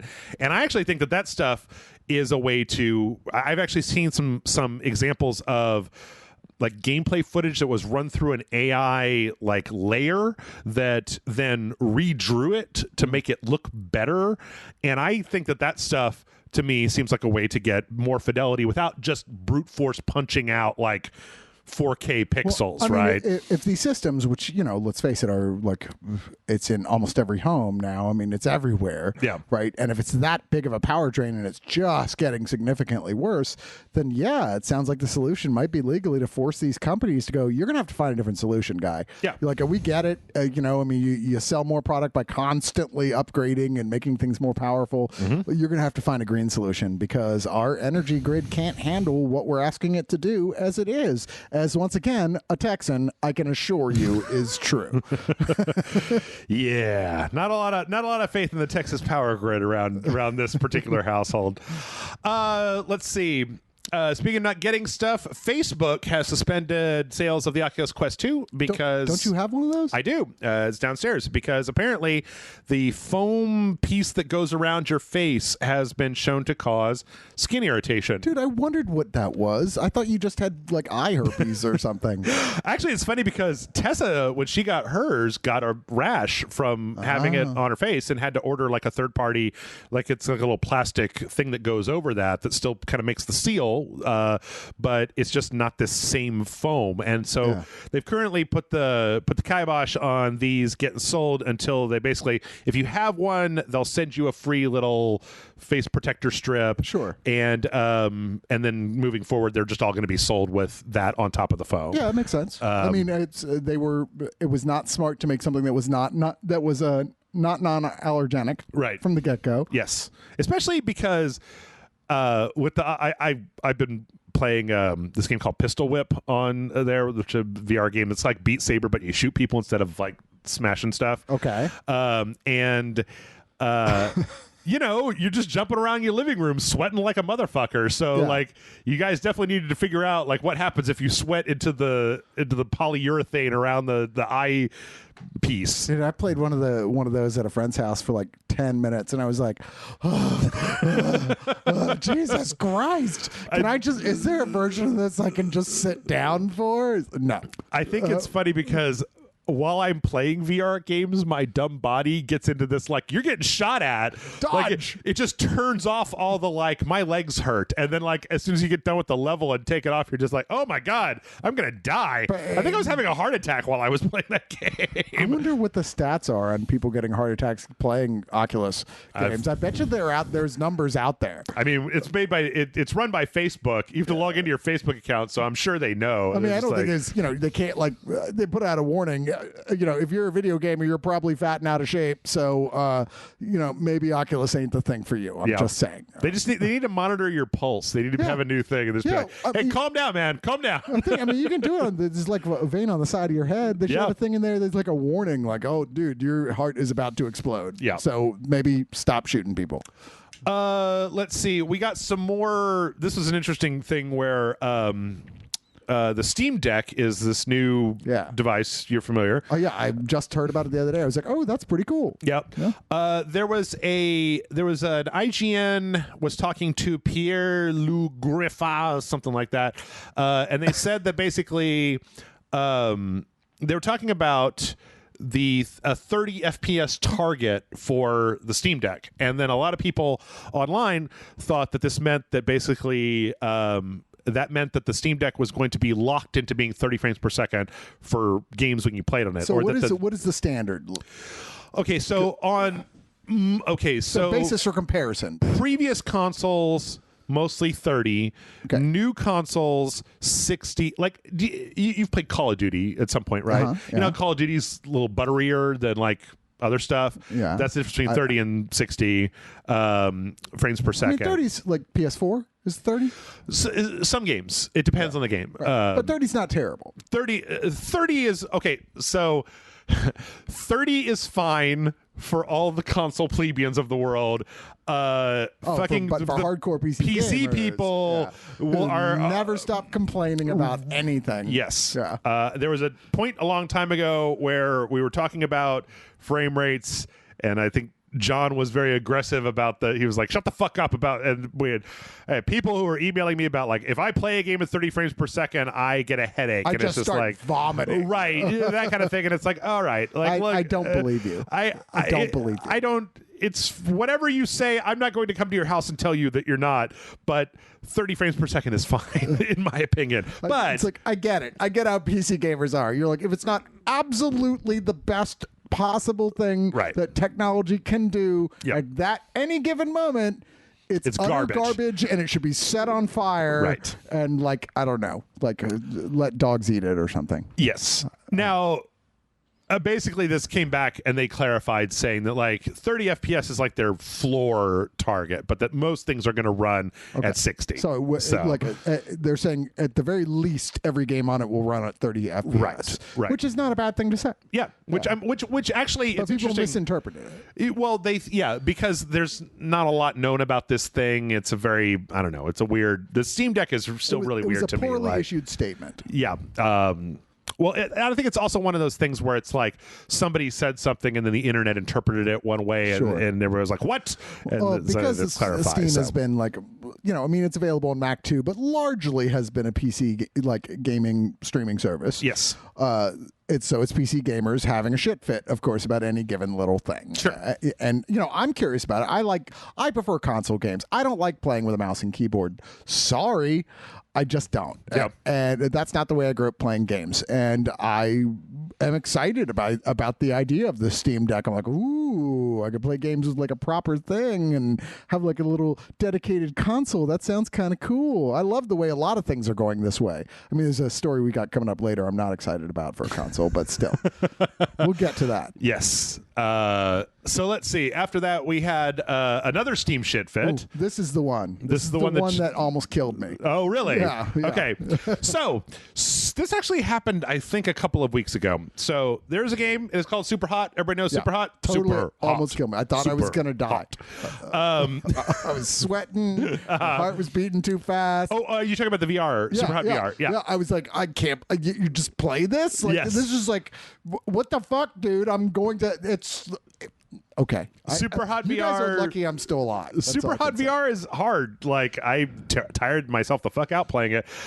Anyway, so one of the things that happens in Super Hot VR towards the end is because Super Hot has a story and it's this very just like your mind being taken over by this machine and like what is reality and you're being hacked by so there's actually a thing in Super Hot that happens where in order to I actually think it might be part of the menu system, but I know that at some part of the story you have to literally pick up one of the guns, put it to the side of your head and pull the trigger in order to continue through the story. And say, long live the new Flash? No, but close. Okay. Close. It actually is kind of close. Well, they took that out because they were like, maybe the pretending to shoot yourself in the head thing in VR, maybe that wasn't the best decision. So you actually had to put your controller up to your head. Yes. And pull the trigger. You had to, it was like, if I remember correctly, it's like the scene was like you were in a room with a table and then the game was like, do it. And the only thing that you could do is you could pick it up, pick the gun up, and there was no enemies in the room. And the only way to continue was you had to put the virtual gun up to your head and shoot yourself in the head. Yes. See, I actually think that's kind of cool in a storytelling sort of way. Yes. I also understand them saying, let's deal with this before somebody else gets out of hand about it. Let's deal with it ahead of time. But there's a bit of outrage about this that seems a little, I mean, it's not Videodrome here we're talking about, Yeah. It's like a little moment in the game that I don't think the game is, the storyline, the immersive storyline of the game is that hurt by taking it out. Here's the quote. They said, skip disturbing scenes toggle was added in a previous update. Considering the sensitive time that we're living in, we can do better than that. You deserve better. All scenes alluding to self-harm are now completely removed from the game. These scenes have no place in Super Hot virtual reality. We regret it took us so long. We're committed to shipping this update to all VR platforms. And then the Steam reviews went crazy and downvoted it and like you snowflakes and blah, blah. But the thing is that like, here's the thing. It's like, aren't you guys the snowflakes? Well, by definition, by hyper reacting to something changing, aren't you being the snowflakes? So here's what I wanted to say about this is this comes up from time to time, this whole idea of like video game censorship, right? As a developer, they were forced to take out no indication here that they were forced to take out a thing. This was apparently the way that the artistic direction that this company wanted to go to with their thing. That's their call. Also, having played Super Hot VR, it's not a hugely plot-driven game. Well, it's also not, taking this out is not substantially changing the game. Like, if you were scoring this game and you gave it a 7 and you would say, okay, I want to revise it to be a 6.3. Yeah. But like going from, the problem with Steam reviews is going from, it's only thumbs up or thumbs down. So going from 10 to 0 because you can't shoot yourself in the head anymore. It's like, come the fuck on, man. Like, maybe, I mean, you guys, if it means that much to you, there's other ways to shoot yourself in the head. No. There are other ways you can do the same result, but even more effectively. No. It's much more realistic. No. The graphics are better. No, Chris. So much better. No. And there's a secret ending. I'm not going to tell you what it is. No. We do not endorse. This is a thing. No. Let's move on. Fucking snowflakes, I swear. So sensitive about shit being changed in your games.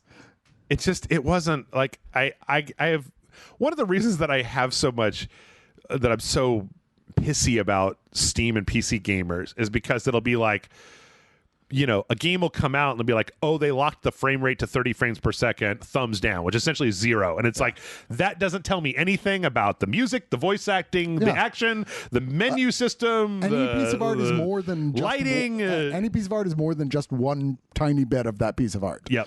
Yeah. And the idea that it's like, I hate the fact that their reviews couldn't they just make it stars? Could they make it 4 out of 5 stars? I have critics for film who are friends who I genuinely love. Yeah. But sometimes they'll do this shit with like movies that everybody loves because they're genuinely good movies, but there'll be one thing. Yep. One tiny thing. I always use this as an example, which is true, but not any given critic, where I followed these. I was like coming out of a theater after a movie and I was happened to be behind some people who were talking about it. One of them was a nurse.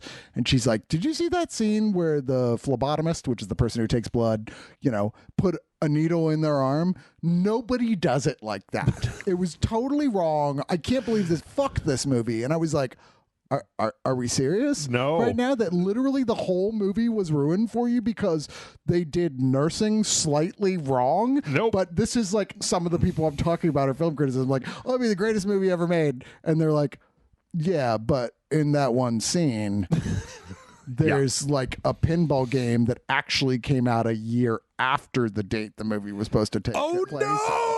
So fuck this entire thing.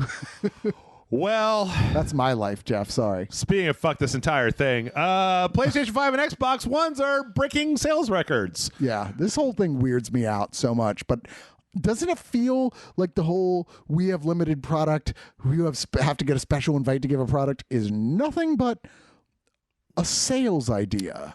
I think so. Okay. I don't think that's the case because, you know, there are other stories about like making cars. Roswell. But what I think is interesting here is that it apparently both the PlayStation 5 and the Xbox One, the Xbox Series X, are like the fastest selling consoles that these companies have had. Mm-hmm. Well, the fact that they are and that nobody can get them means that if you think about it, the number of people who want a new game console has skyrocketed. Because the thing is that if they're selling way more than in years past, and in years past there was not a shortage. Well, the PS4 was what? I think they said 7 years ago? Something like that. Somewhere around there, yeah. And they're like, oh, already we're coming close to beating that record fast. Yeah. And you're like, yeah, but when you look at the number of actual active gamers, and part of that has to do because people growing up where this is just part of life, is being a gamer. Like gaming is very important. Guys coming into their 20s, you know, who now can afford to pay for their own game systems. Mm-hmm. Yeah, of course. That makes sense. Gaming is, man, you fucking lucky pieces of shit. I swear to God, when I was a kid, I literally would get my ass beat for admitting I had a game system by like other nerds. Much less the jocks. A bunch of D&D sharks just snapping with their 20-sided die coming to. So I thought that was the most interesting part of this, was not necessarily like, ooh, look how much money they're making, but more about like they're overselling all the previous consoles, and yet they're still so much limited that it means that like the demand is huge. Yeah. Like, so. Yeah, I mean, I'm not surprised, but I also suspect to some degree it's probably exaggerated a little bit. And I think I really do. I genuinely believe on some level it's a new attempt at trying to like keep sales up, of like, let's limit the product to some extent and like let it out in little bits, and then everyone will feel like, well, I've got to get one. Have you gotten one of those emails at all? Well, no, you already have one because fuck you. But like, you get these emails that like, I got one that was like, you have been selected from the official Sony PlayStation account. Oh, because you signed up for the thing. To like, you have 2 minutes. No, you have like 2 days to buy one. Yeah. But after that, it's gone. Mm-hmm. I mean, I'm sorry. If that's not a sales technique, I don't know what is. I think I would normally I would be a little bit more skeptical, but the the overwhelming reports of microchip shortages throughout I'm sure all industries plays into it as well. But I think that maybe this was the strategy. Like, let's play into this. Maybe. Like, I see an opportunity here. I guess, lean into a new strategy. Right. I guess. But the thing is that I've never known a company that was like, no, let's make the money slowly over time instead of all at once, as much as humanly possible. But you remember when both these new systems came out, there was actually a lot of cynicism about both systems coming out. Of a lot of people like, do I really need a new system at this point? I know people going, the PlayStation 4 is not even that old. I'm not really sure I want to buy a new system at this point. And I look at the same thing happened when PS4 came out over PS3. People were like, look at these videos. They don't really look that much more impressive than stuff from my own system. And I'm going, this felt like maybe it's a little bit of playing the system. I mean, it's smart. I'm not saying I'm not casting aspersions. I'm like, damn, dude, like somebody up there knows what they're doing in marketing. Yeah. And if anybody in America knows what they're doing, it's people who do marketing. Like, that's got to be one of the highest researched, most money invested in industries in the world, much less America. I'm just saying. I don't know. I see it. I don't know. Long live the new Flash, Jeff.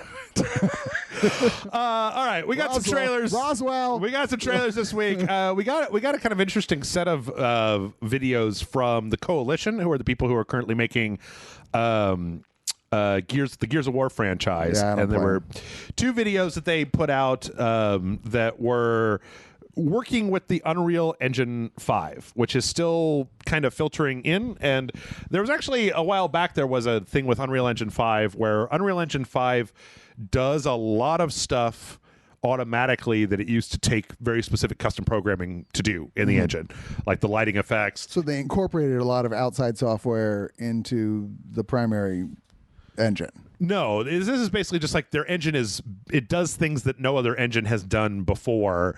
Like one of the things is that you can use like these really super big mega textures, and then it will literally like scale them so that it's not trying to display. So you can basically have these mega textures where from a distance it looks like it should, and then the closer you get to it, the more it displays the detail. Yes. I mean, an Unreal Engine has been a backbone of the video game industry for like decades. Yep. You know, I mean, pretty much where like they put out the new engine and then like 5,000 games run off of it. Right. Because it's the best solution. I just like these. I like these because they show to me the potential, because Unreal also has an asset store where you can just buy, like people can just create assets for the Unreal Engine, and then you can just buy them and then put them into your game for whatever. And so I think that the idea, like they've got this crusty dude model that they're Brian Salisbury that they're showing. And the thing about this crusty dude model that I think works for me is that the hair, the beard and the hair on his head are better, and that's one of the things that I still think that video games can't do very well. I mean, hair. They had the biggest problem for a long time in animated films as well. I remember there was discussion when Pixar did Monsters Incorporated. That was a huge deal. Yeah. Because like it took them forever. That was supposed to come out much earlier because they could not figure out how to get Sully's hair right. Like it like constantly like had to be flowing through whatever was going on. His hair all over his body, and like them figuring out some new engine, some new thing they had built to do it was a giant breakthrough in animation to do that. It's weird to me that only now in video games we're talking about this, but hey, you know. Well, a lot of it is just having to do it in real time, right? Yeah, instead of pre-rendered. Where it's like not pre-rendered. Yeah, exactly. Where you have to go like, well, but I want to go left, not right. I remember there was a thing. What was it like around the time when the Tomb Raider reboot first came out? There was literally a card you could buy for the PC that was called Tress FX, that was literally for her hair. Just for hair. It was an expansion card for your PC that was made to just do the calculations on hair rendering, and like 3 games supported it. People are very strange about what they specifically like, absolute perfection with gaming. But I think that like this is from a guy who immediately bought a 4K TV and 4K player right when it came out. There you go. Yeah. I don't know. I think that like, you know, the fact that we're the models like what we're looking at here are normal. That like the lighting engines and stuff are starting to become like just you can do this. You just open the box and do it right away. Yeah, means that I think we're really looking at this particular generation, especially with the Series X and PS5 and the 3090 cards, of really like upping the base quality of what we think of as like a realistic looking game pretty dramatically. So, and it is very realistic looking, no question about it. Yep. Yeah. Let's see. What's next, Jeff? What's next? I'm we excited. have oh, this is boring. Let's not talk about this. Dreams official Ancient Dangers A Bat's Tale. You're not going to want to play it. Well, what I think is really interesting about this isn't it really... Oh, you found something interesting about this? Okay, so if you look at this on its own, it looks like a really basic It looks like game. medieval. Yes. Yeah. But the thing is that Dreams is the Media Molecule software, Quotey Fingers software / game that was a game where you could make other games. Like, so the idea that Media Molecule is making a full actual game for the Dreams platform that you can play within it is interesting, because when Dreams launched, it was like, this is a tool for you to make your own games, and you can like share them with your friends. You can do stuff. You can import audio, and people have made like full games in Dreams, because it's like it's the same company that made the Sackboy games. Yeah. And so it was basically supposed to be the 3D version of like the whole Sackboy programming type of thing. So the idea that they put out a trailer for what appears to be a full narrative game based inside of the tool is interesting to me, because I don't have any interest in making video games. I'm interested in playing video games. Which surprises me. I would feel like you would have at some point gone, fuck this, I want to make my own games. I have looked at it. It is very difficult. Of course. It's incredibly difficult and time consuming. I mean, you basically have to go, guys, I got to stop playing games for like 3 years because it's going to take all my time to make a game. Well, the thing is that I remember looking at it. I actually got a book about how to make games, and I got through all the theory part, and then I got to the point where they started talking about math, and I was like, oh, you got to pay really close attention to this shit and like do it. Like you turned into like the voice box for Barbies in 1992. Math is hard. Right. Well, it didn't help that I was taking my game programming book to the bar and reading it while I was drinking, and I was like, I can't do this math when I'm drunk. Fuck you. So that was more why I was interested in this than anything else, is because it's part of another game. So you were like, in dreams, yes, I walk with you. These are really fast. Rocket League is putting James Bond's Aston Martin in with a really kind of flashy trailer. Of course they are. I wonder how much money MGM paid them to put in this, because I suspect it wasn't the other way around. I mean, they've put in so much. Because Rocket League is super popular, and I've never played it. But I remember when it first came out, people were fucking losing their minds over it. Mm-hmm. But yeah, I'm like, okay, this is, just looking at the ad, I'm like, okay, this was MGM went, so what do you guys think about? But when is the movie coming out? I know, they keep pushing it back. Soon. We got a trailer for the Mortal Shell expansion, the Virtua Cycle. This is in here because Mortal Shell owns, and it's awesome. Because the graphics were kind of It's one of the only Souls-alike games I've ever played that I liked and I beat, and I thought was really good. I was not impressed. Yeah, I can see it. I mean, it looks like a PS2 game.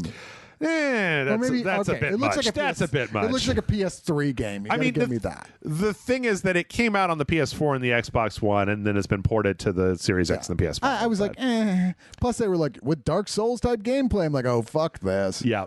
I'm excited for it because it's like a roguelike, and there's a new character class, new shell, some more story stuff. But that's because I'm super into the previous game. So fair enough. And then we got a trailer for the open beta for Back 4 Blood. Yeah, a lot of people are excited for this. This is by the Left 4 Dead people, right? It's some of the Left 4 Dead people that left and made Turtle Rock, and they made Evolve. So it's like, look, this is, if we were still working for that company, this is what we would have done next, but we don't, so we can't call it Left 4 Dead, but we're calling it Back 4 Blood to let you know that essentially that's what it is. It's essentially Left 4 Dead. Yeah. But there's going to be an open beta coming on August 5th. So I probably won't play. Like we've said before on these, the co-op, the multiplayer, let's kill shit tons of like stuff that never stops coming at you games without a story, really. Yeah. Just not my thing. But you know what? A lot of people love it. More power to you. I'm gonna see if Jason wants to play it because I know that guy. He is way into Left 4 Dead. So yeah, I remember that. Super into Left 4 Dead. Yeah, fair enough. I didn't know that this was happening, but apparently Fatal Frame Made into the Black Water is coming to the PC, and got an overview trailer and a release date of October 28th. This was the Wii U Fatal Frame. Yeah. Didn't sell very well. Wasn't very well received. Yeah. It was one of the ones where it had two separate screens, too. Yeah, right? The thing was that you would hold up the Wii U pad like a camera, to do the camera stuff. Yeah. Which is a cool idea, considering the whole conceit of the Fatal Frame series is that, it's a haunted house, survival horror thing, but to stop the ghosts, you have to take Spirit pictures camera. of them Yeah. with a spirit camera, which I played the first game and got, I think, an hour or two in before I was like, this is just not scary because it's weird. The very conceit. It's so Japanese. I was just like, okay, it's fine, but I'd rather just kill zombies. Thank you very much. Going back to Resident Evil now. I had a lot of very fun memories for the second one, and then Amanda and I played all the way through it as a sequential, and we kept stopping because it was too boring. It's and we boring, play other stuff, right? Well, there's no reason that it has to be boring because, by default, the idea that it's a third-person game, but then in order to defeat the ghosts, you have to go into first person and let them get as close to you as humanly possible is a great thing. It's just that it's very stilted, like you said, and very dry and very, very the what could be considered boring part of Japanese horror, unless the fucking I only crazy ever played the first one, part, and I was like, this is an idea that could be cool, but you got to do something different with it than this. And it sounds to me, from near as I could tell, they never really did. It just kept doing the same with slightly better graphics. I also just didn't like the Wii U stuff, so I don't know. I might give this a try when it comes out in October. We'll see. Which means he's going to punish me by making me play it with him. Damn right I am. We also got a trailer for Monster Hunter and Okami are having a crossover, where you can make your Palamute have a skin like the Amaterasu from Okami. A few of the words you just said, I understood. Yep. You basically make your dog look like the dog in Okami. Okay. So. I don't know what Okami is. So. Okami was an old game that was very well beloved from Capcom. Okay. That was a whole big thing. The people that love it, love it. Man, congratulations, Okami fans. Now you have to buy Monster Hunter. Yep. It also has a big paintbrush weapon. That's weird. Which is part of Okami was you were painting color back into the world, and there were these weird things where you would hit a button and it would stop the action and then make it look like a piece of paper, and then you would draw a symbol. That's kind of neat. So that's kind of cool. Right? People like Okami. I didn't. Maybe I heard of it at some point. I don't remember. I'm old, Jeff.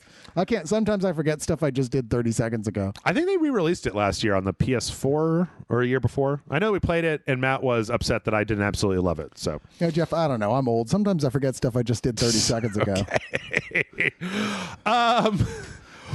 Playdate pre-orders open today. Playdate is this funky little console, this little handheld console. Oh yeah, this is the one I went. Crank. Oh fuck you. Yeah.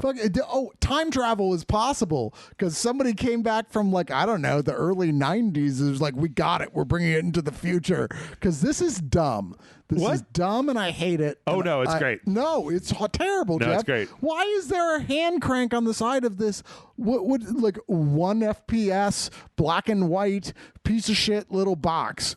Who wants this? Because the games that come with it can use that as an input. So how many games are going to use a hand crank as an input? Well, no, it's not. Or is it just so you don't have to put new batteries in it? Is that it? You just charge it that way? No. Okay, so I don't get it at all. It's not made to play it's made to play games made for it. Yeah, I got that. And every because no one else would ever make games for it other than people from this company. Every system is in dev kit. It's open so that you can make games for it. Assuming anyone will give a shit. Which is Chris, a big it isn't like a mass market thing. It's not like you're going to go to Best Buy. Clearly. But this is the thing I expect to see people playing at Arcade Fire shows, it's so you know what? I only listen to cassettes these days. It's just a little niche. I listen to all my music on cassettes. It's just a little niche thing, man. Fuck well, hey, you know what? your wish is granted because it went on sale and 30 minutes later they were sold out. So even though they said they weren't going to do that, and they went immediately from being $200 on their website to being $600 on Go ahead and tell eBay. them what the specs are. Go ahead and tell them. Tell them what the specs are, Jeff. The technical specs. What are the technical specs? Oh, I don't know. It's just some bullshit. It's just like a little fucking. It's 2 buttons and a D-pad, a crank, and a black and white screen. What's like the FPS? I don't know.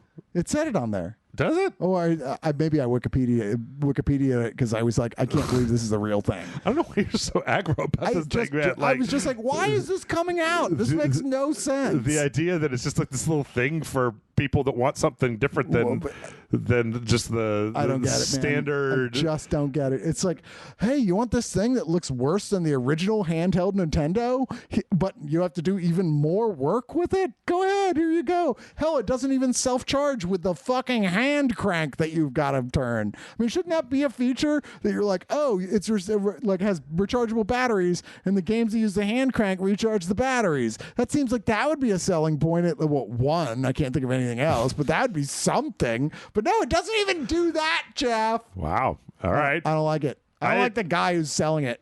I'm looking at him like I just want to punch him in the face.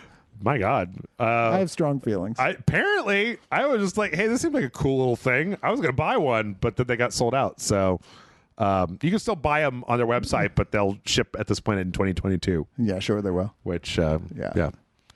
I was just sad that I couldn't get one and that they're on eBay for stupid expensive right now because people are so dumb. Because that's everything. I don't get it, Jeff. It's just a thing. It's a toy, man. It's just a fucking toy. You've got a PlayStation and an Xbox brand new things right it's here. Just a what fucking do you want toy. this for? It's got games that aren't on those You're gonna things. play it for 5 minutes and go, this is dumb. Why am I playing this? Maybe, but I would rather. You'd be like, I spent $300 for a thing that I spent 5 minutes on, and now my hand is tired and I have carpal tunnel. Okay. Well, let's move on. I'm not going to argue with you because there's no arguing. I'm just having fun with you. Kena Bridge of Spirits has been delayed until September. This is one of those PS5 games that was announced that looked really, really, really good. Yeah, it does. This was going to originally be coming out in, I believe, August. Although it's kind of like Accept Death, the game. Maybe. It just looked like Pikmin. But what was it originally going to be? It was going to be 2020 holiday season, August 24th, and now it's September 21st.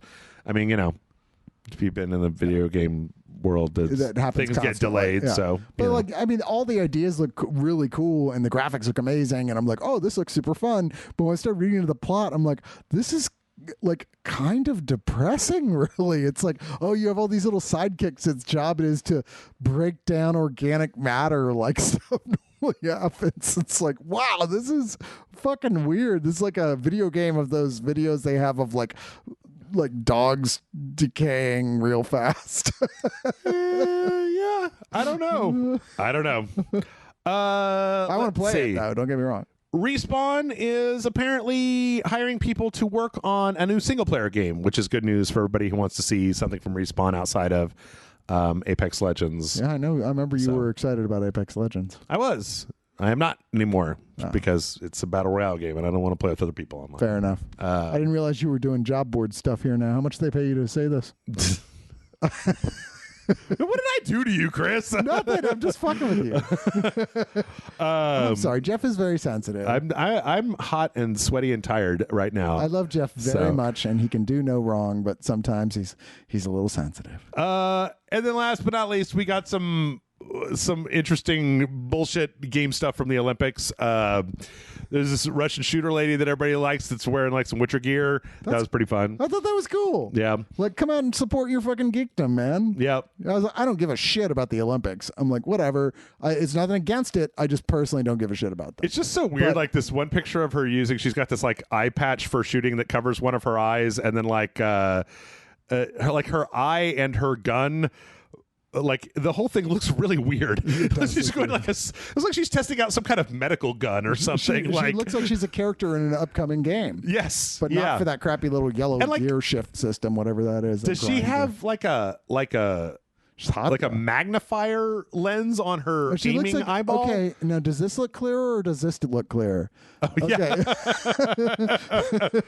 The ophthalmologist.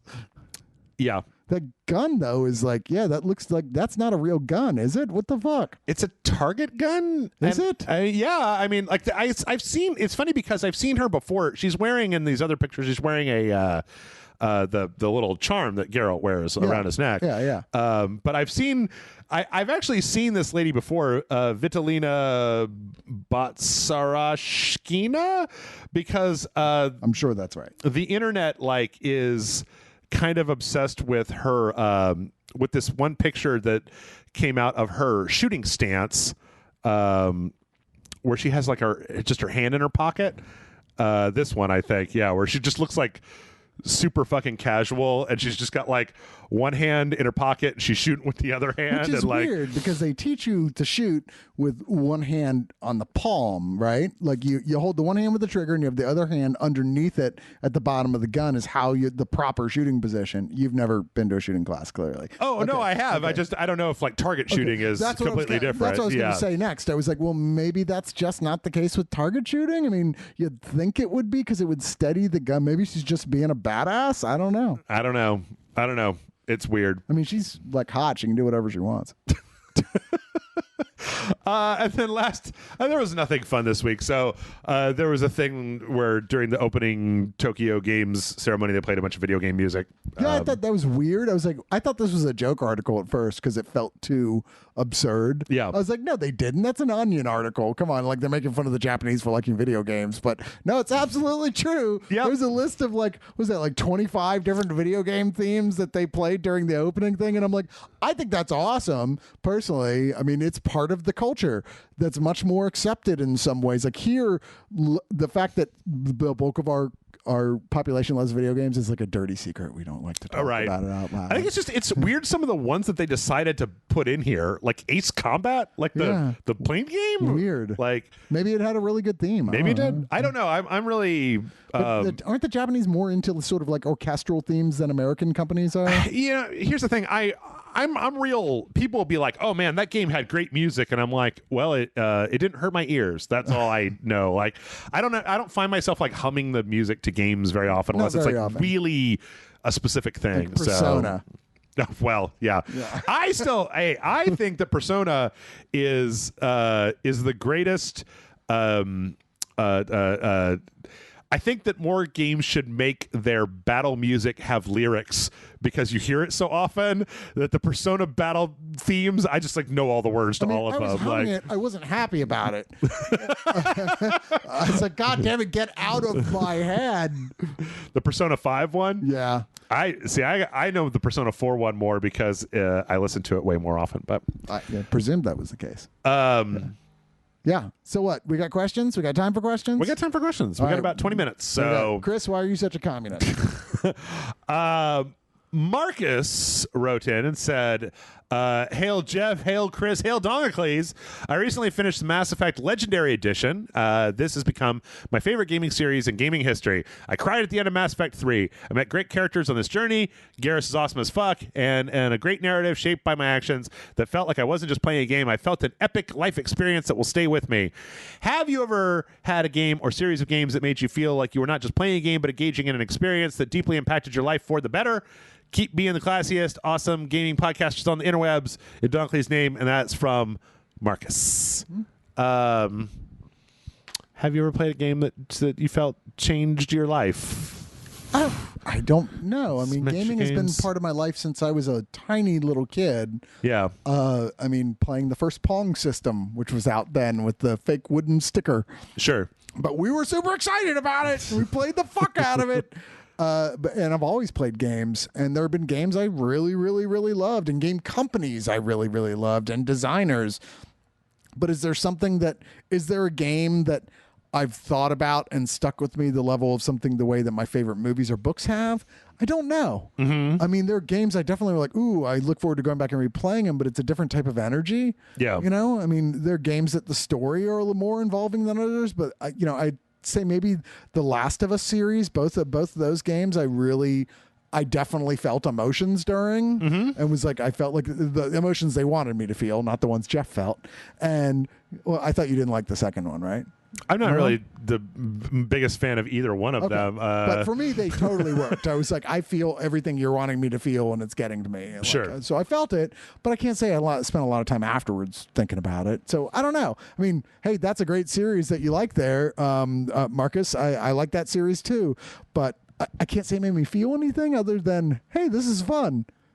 I think, okay, it's weird because I think I'm with you in a lot of ways on, like, there are series, like, I've played really long RPGs, right? Where when you get to the end, it's like, it's really impactful because you've been playing the same game for, several months straight. I don't like to do that as much anymore. Or a franchise that comes to an end where you're like, holy shit. Yeah. Like, I remember when Metal Gear Solid 4 came out, and that was the end, and it was like, Metal Gear Solid 4, there are very few games. In fact, I don't know of any, so people can write in outside of maybe like Kingdom Hearts, but like Metal Gear Solid 4 was the end of a story that started on the PlayStation 1 and ended on the PlayStation. No, it started on the fucking NES and it ended on the PlayStation 3. And like, I grew up playing that game and seeing all the different points. So like, it was a weird thing where when you come to the end of that and you're just like, wow, this is a fucking ending, because I was literally 10 years old when I started, and I'm like in my fucking mid-20s now that it's ending. So you're not counting 5 then? No, 5 was, well, yeah, 5 is its own thing, and it was a big mistake. So I never played 5. There were other stuff. There were other things too, but like 5 was also about Big Boss from the other one. So like 4 was the end of Solid Snake's story from like that original arc. Right. There's been expanded stuff, but for the most part, it was like, that was a big thing. That was a big holy shit. But that's still, I would say that when it comes to change my life, this is really weird, but in thinking about it, I think the only game that I could say that's really, really changed my life is Kerbal Space Program, because I literally had to go learn math in order to play that game. Like, in order to calculate delta V and figure out how to get like to the moon. You are a more dedicated player than me, because I would have been like, oh, fuck that. Yeah, it's like I started by just being like, well, it's space. You just go up until you get there, right? Yeah. And it was like, nope. Press the space button, Jeff. Yep, I did. I went up, and then I fell. I keep and pressing I the went space bar. Nothing is happening. Yep. I had to like learn terminology. And it's funny because learning that like has made me appreciate like there was the Neil Stephenson book, Seven Eves, that was a very technical space stuff. I like reading space action books. Okay. And a lot of times they'll talk about like acceleration curves and like light speed and like seeing things, or they'll say like the Kuiper belt, which I know what that is. Like, I've learned a lot about certain types of astronomy and like, what is this and what is that, and like, how does the math work for this stuff. And it's given me a better appreciation of both like modern stuff that is more technical about space, and in a lot of ways it's got me more interested in learning about how do they do that shit in the 70s when they didn't have supercomputers, right? How do you figure out how to get into orbit with a slide rule and shit? Like, do you want to know the most fascinating rabbit hole you can fall down about space travel? What's that? Read about excretion in space and the history. No, I'm not kidding. But the history of like people having to pee and poo in space. Sure. It's fucking fascinating, and they still haven't solved it. Nope. To this day, they still are like, this is really imperfect and it causes problems all the time, and we have not figured it out. Yep. And like some of the stories of stuff that like we only know part of the story of the world's most famous space missions, and we didn't hear the part where it was like there were literally giant globules of pee floating around the capsule that we had to dodge. Actually, you know what? And I read that, or I listened to it as an audiobook, that Andy Weir book. Both The Martian, I feel like I got some interesting stuff out of, especially because I feel like you can understand the things like transfer windows, and like they have the ship that's coming back that has to turn around, and they're trying to. But then he had this Hail Mary, his latest book, which was also a space book about going to a star and trying to figure out this science thing, and so there was a lot of stuff in there. I think that stuff is fascinating, and I think that I got way into it because I had to go learn something in order to play this game. It wasn't like, can you shoot hard enough? Sure. It was like, can you think good enough? You had to do proper research. Right. Yeah. So I think that's probably the closest thing that I can get to of like a game, what changed my life. Fair enough. So thanks, Marcus. Let's see. I think this is, I'm not sure about this. Septum Sin wrote in, I remember reading this, but I didn't read it before. So let's see what happens here, because this one's about Blizzard. So I'm not sure if we've already covered what they're asking. Septum Sin writes in and says, Dear Rage Lords, I've been hearing a lot about the recent terrible things that have been happening at Blizzard, from sexual harassment to many other strange and potentially terrible things that I won't even try to mention. Kind of stopped supporting them a while back for other reasons, but this type of thing makes me think of these questions. One, what do you think of the current situation with Blizzard? Okay, I guess we answered that. We Two, did cover that. Are there circumstances where a company can do something so bad they should be boycotted for how they treat their employees? Yes, absolutely. With all these things I hear, it makes me wonder what is wrong with things in the world. I have more than enough games that I doubt I'll ever be able to beat, that I could, in theory, never buy a game again. But I have to wonder, where does our money go in the end? This kind of thing shouldn't surprise me, but it just feels wrong. Thanks for reading my rant, and wishing you all well from Septum Sin versus the World. Also, did they call you Rage Alert? Rage Lords. Oh, I thought you said Rage Alert. I was like, wait, what? Rage Alert! Rage Alert! Too much rage! Yeah, of course there is. I mean, like, here's what it comes down to. What's your level of outrage and discomfort from these things happening in the world? How much do you connect with them? How much are you willing to change your own lifestyle in order to put your money where your mouth is, or not put your money where your mouth is, as it were? Like, it really is that simple. I can't believe I see I've seen things like gay people who keep eating at Chick-fil-A, who actively support murder of gay people in Africa, actively give money to countries that murder gay people as part of their political system, because they just like, well, I can't give up their chicken sandwiches. This is the level of which we're just kind of like, hey, I don't have to get involved. It's up to you ultimately. But I think it'd be great if we lived in a world where more people paid attention to what these companies did or didn't do that was fucking terrible, and tried to behave accordingly. It all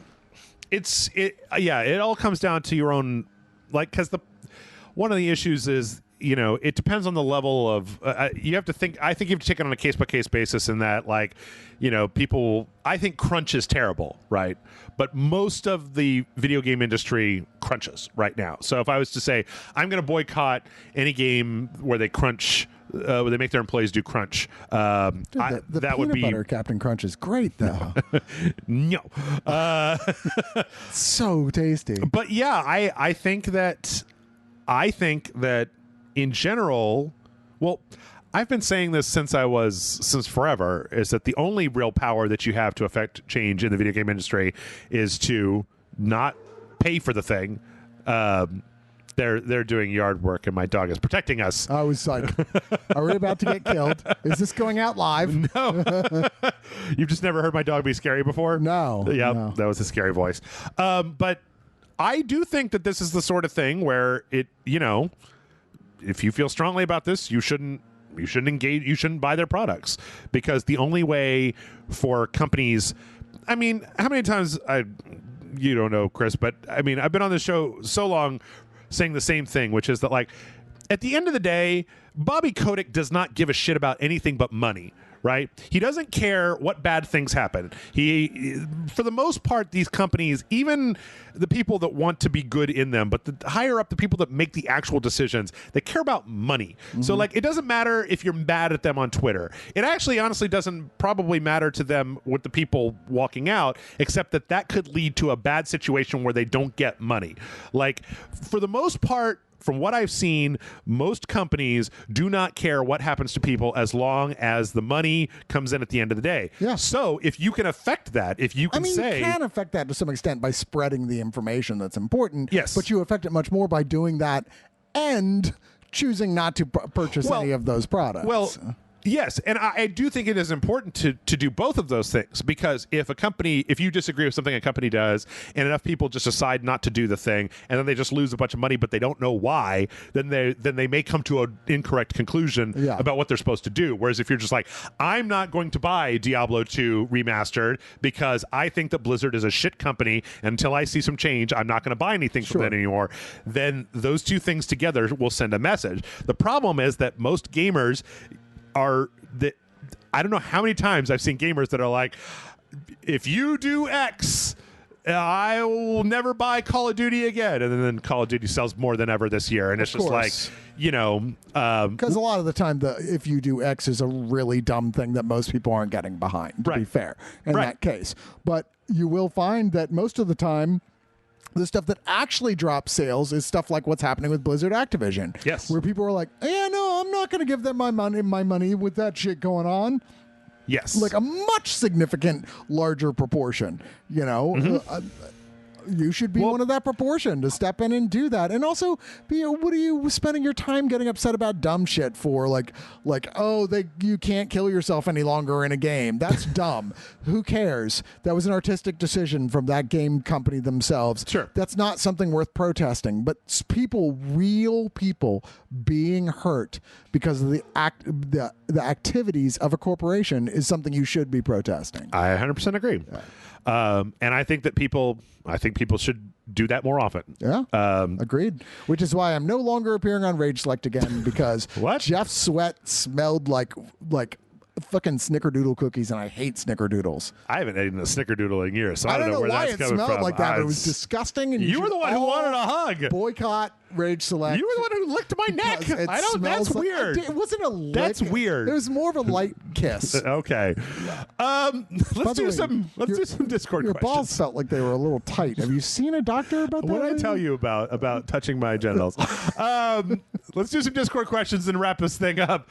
Jonathan Scratch writes in and says, "Hey Jeff and equally cool Chris, I don't know if you've covered this, but two Trails games are finally getting localized after a decade.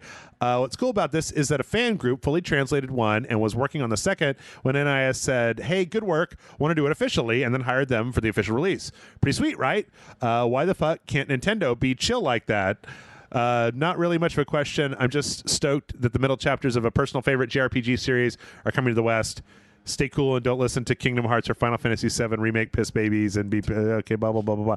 All right. Well, no, that's pretty cool. I mean, I don't know much about the story, to be fair, so. It's basically just like there are JRPGs that never get localized in the West because they think that they won't make enough money. Sure. So fan groups will then go in and do a fan translation, and that the company that made them was like, hey, you did a really good job. Why don't you do it officially, and we'll put it in the actual game, release it locally. It seems to make sense. Which is good. There was actually a thing, wasn't there? You would know this. Wasn't there a story this week about like Lucasfilm hired somebody that did deep fakes on like the Luke Skywalker and the Moff Tarkin, no idea. Some but Twitter guy. Lucasfilm regularly, through the decades, has hired people who do fan stuff. Yeah, like the guy who did Troops. You remember Troops? Oh yeah, the fan film that started the fan film, basically. Those guys went almost immediately to work for Lucasfilm because they saw that. Went, you guys are awesome. Come work for us. Right. Yeah. Now, on the other hand, if anybody tries to make even a single dime, they'll be like, we're suing the pants off you. True. Very true. All right. Well, let's do one more. Kate Josie writes in and says, Dear Jeff and Chris, Judgment is great. I downloaded it on PS Plus. I'm loving every wacky and serious moment, from kicking someone so hard that they got kidnapped by the Yakuza, saving someone's life, and then pile driving my knee into the side of their face, to having Phoenix Wright trials over who ate the cake. My question is this. When I finish with Judgment, should I move on to Like a Dragon, or should I play some Kiryu Kazama stuff? I like Kiwami, but after Kiwami 2, the games would start to feel old since they are old games now. What are your feelings on the Yakuza game's quality and how they may stand the test of time, and how it contrasts with Like a Dragon? I guess I have two questions. Thanks for answering. Y'all are great. And that's from Kate Josie. So this is the one that's a spinoff of the Yakuza series, right? Yes.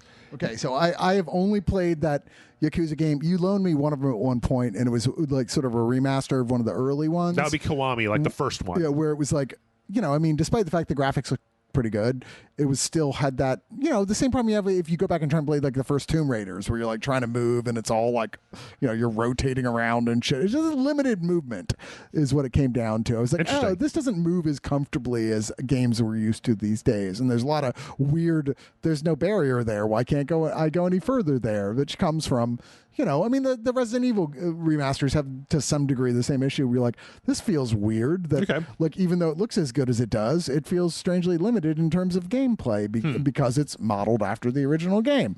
I don't know. That's me. But so I've not played any of the newer ones, but I've always loved the concept of the Yakuza games as someone who has watched like 300 fucking Yakuza movies from Japan. So is this the one that's worth playing, that I would go like a new one that's got like more of a modern sort of gameplay style that I would go, oh yeah, that's the one? So can I be Chow Yun Fat? That's what I want to be as Chinese. No. I mean, he's Chinese, but still. I would say, so, okay, here is the secret to Yakuza. Those games were made years apart from each other. You can play any of them out of order. Like, you do not need to. You could play it. Like, you would probably be best to play Yakuza Kiwami or Zero, which is a prequel to the entire game, because those are both. Kiwami is a modern remake of the other one, but Zero was the most modern one before Judgment and Like a Dragon, somewhere around there. It would be good to play one game with Kiryu Kazama, who was like the main guy, right? Before they made Judgment has a new main guy, Like a Dragon has a new main guy, but for all that time, 1 through 5 and then 0 and then 6, so it sounds 7 like games. You don't like Judgment as much as those other games? No, the thing is that I think that they're all different. They're all my favorite babies. I love them all in different ways. They're your children. Yeah. So Judgment continued. Judgment was great because Judgment was an entry point into that universe that didn't have anything to do with Kiryu Kazama, the Yakuza. You didn't have to know anybody. Like, you didn't have to be familiar with any of those characters. And then Like a Dragon is like when they got to Yakuza 6, ended the story of that character that's been the main character since the original Yakuza game. So from Yakuza 0 to Yakuza 6, it's the same main character. One, the big gruff Kiryu Kazama guy, runs the orphanage. He's crazy. He's a crazy man. Except for some of them that had multiple protagonists. Anyway, that's not worth getting into. The main thing is this. If you play Yakuza, what I would say is after Judgment, I would recommend playing Yakuza Kiwami because it's the first one. The remaster is great. It's cheap as hell. It holds up. Like, the voice acting and everything holds up. It's got a great story. They added a bunch of new stuff into it. If you liked Judgment, it's a great place. From there, you can go anywhere because Kiwami 2 is a great standalone story, and then you could just stop if you wanted to, or you could skip over 3, 4, and 5 and go to 6, which is a more modern game that was made around the same time as Judgment, because sorry, this is really complicated for anybody who's listening. It's really complicated, yeah. So the thing is that they remade Yakuza 1 and Yakuza 2. That's Kiwami 1 and Kiwami 2. 3, 4, and 5, they took the old games and up-resed them and then put them out on modern systems. So they're just like good-looking versions of PlayStation 3 games. They're not like remastered. So they're a little rough around the edges and a little bit archaic in their overall presentation. But I would say Judgment, Kiwami, and then it really just depends on how much you like the main character, because you can go back to 0 to find the origin story, or you could go through the whole thing, or you could jump right to 6 to see the end of his story, or you could just move to Like a Dragon. The only thing is, I would say I'd recommend playing one of the Yakuza games, one of the other Yakuza games, before playing Like a Dragon, to get a little bit of context for some stuff that comes up in that game. Okay. So or you can go have to. watch the amazing trilogy Battles Without Honor or Humanity from Japan from Yes. the 60s and 70s, which are incredible fucking Yakuza movies, like maybe the best ever made. Or if you want something more modern and gonzo, you can see Takashi Miike's recent Yakuza Apocalypse, which gets into genre horror stuff as well, which is fucking amazing. Like, I just keep forgetting that guy knocked down keeps dead. making movies. Or you can watch Versus, the crazy 2.5 hour, if you watch the director's cut thing about Yakuza gangsters meeting in the woods and finding out that there's something in the woods that makes people immortal, so they just keep slicing each other to pieces over and over again, and it ends like Highlander, but in the future. I did not care for Versus. Yeah, it's not everybody's thing, but some people fucking love it. Yeah. And that's it. Yeah. That's our show.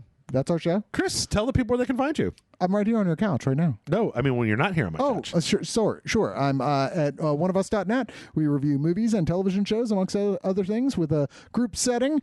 Lots of funny people, lots of cool stuff. We do bonus videos and bonus podcasts. And yeah, it's a lot of fun. You should come check us out. Sometimes we talk about Yakuza movies. There you go. Yeah. MailRageSet.com is the email address. Write us in your questions and we will answer them. Maybe. I don't know. I mean, hopefully, no guarantees. If we get the time, I'm trying real hard, okay? I'm trying.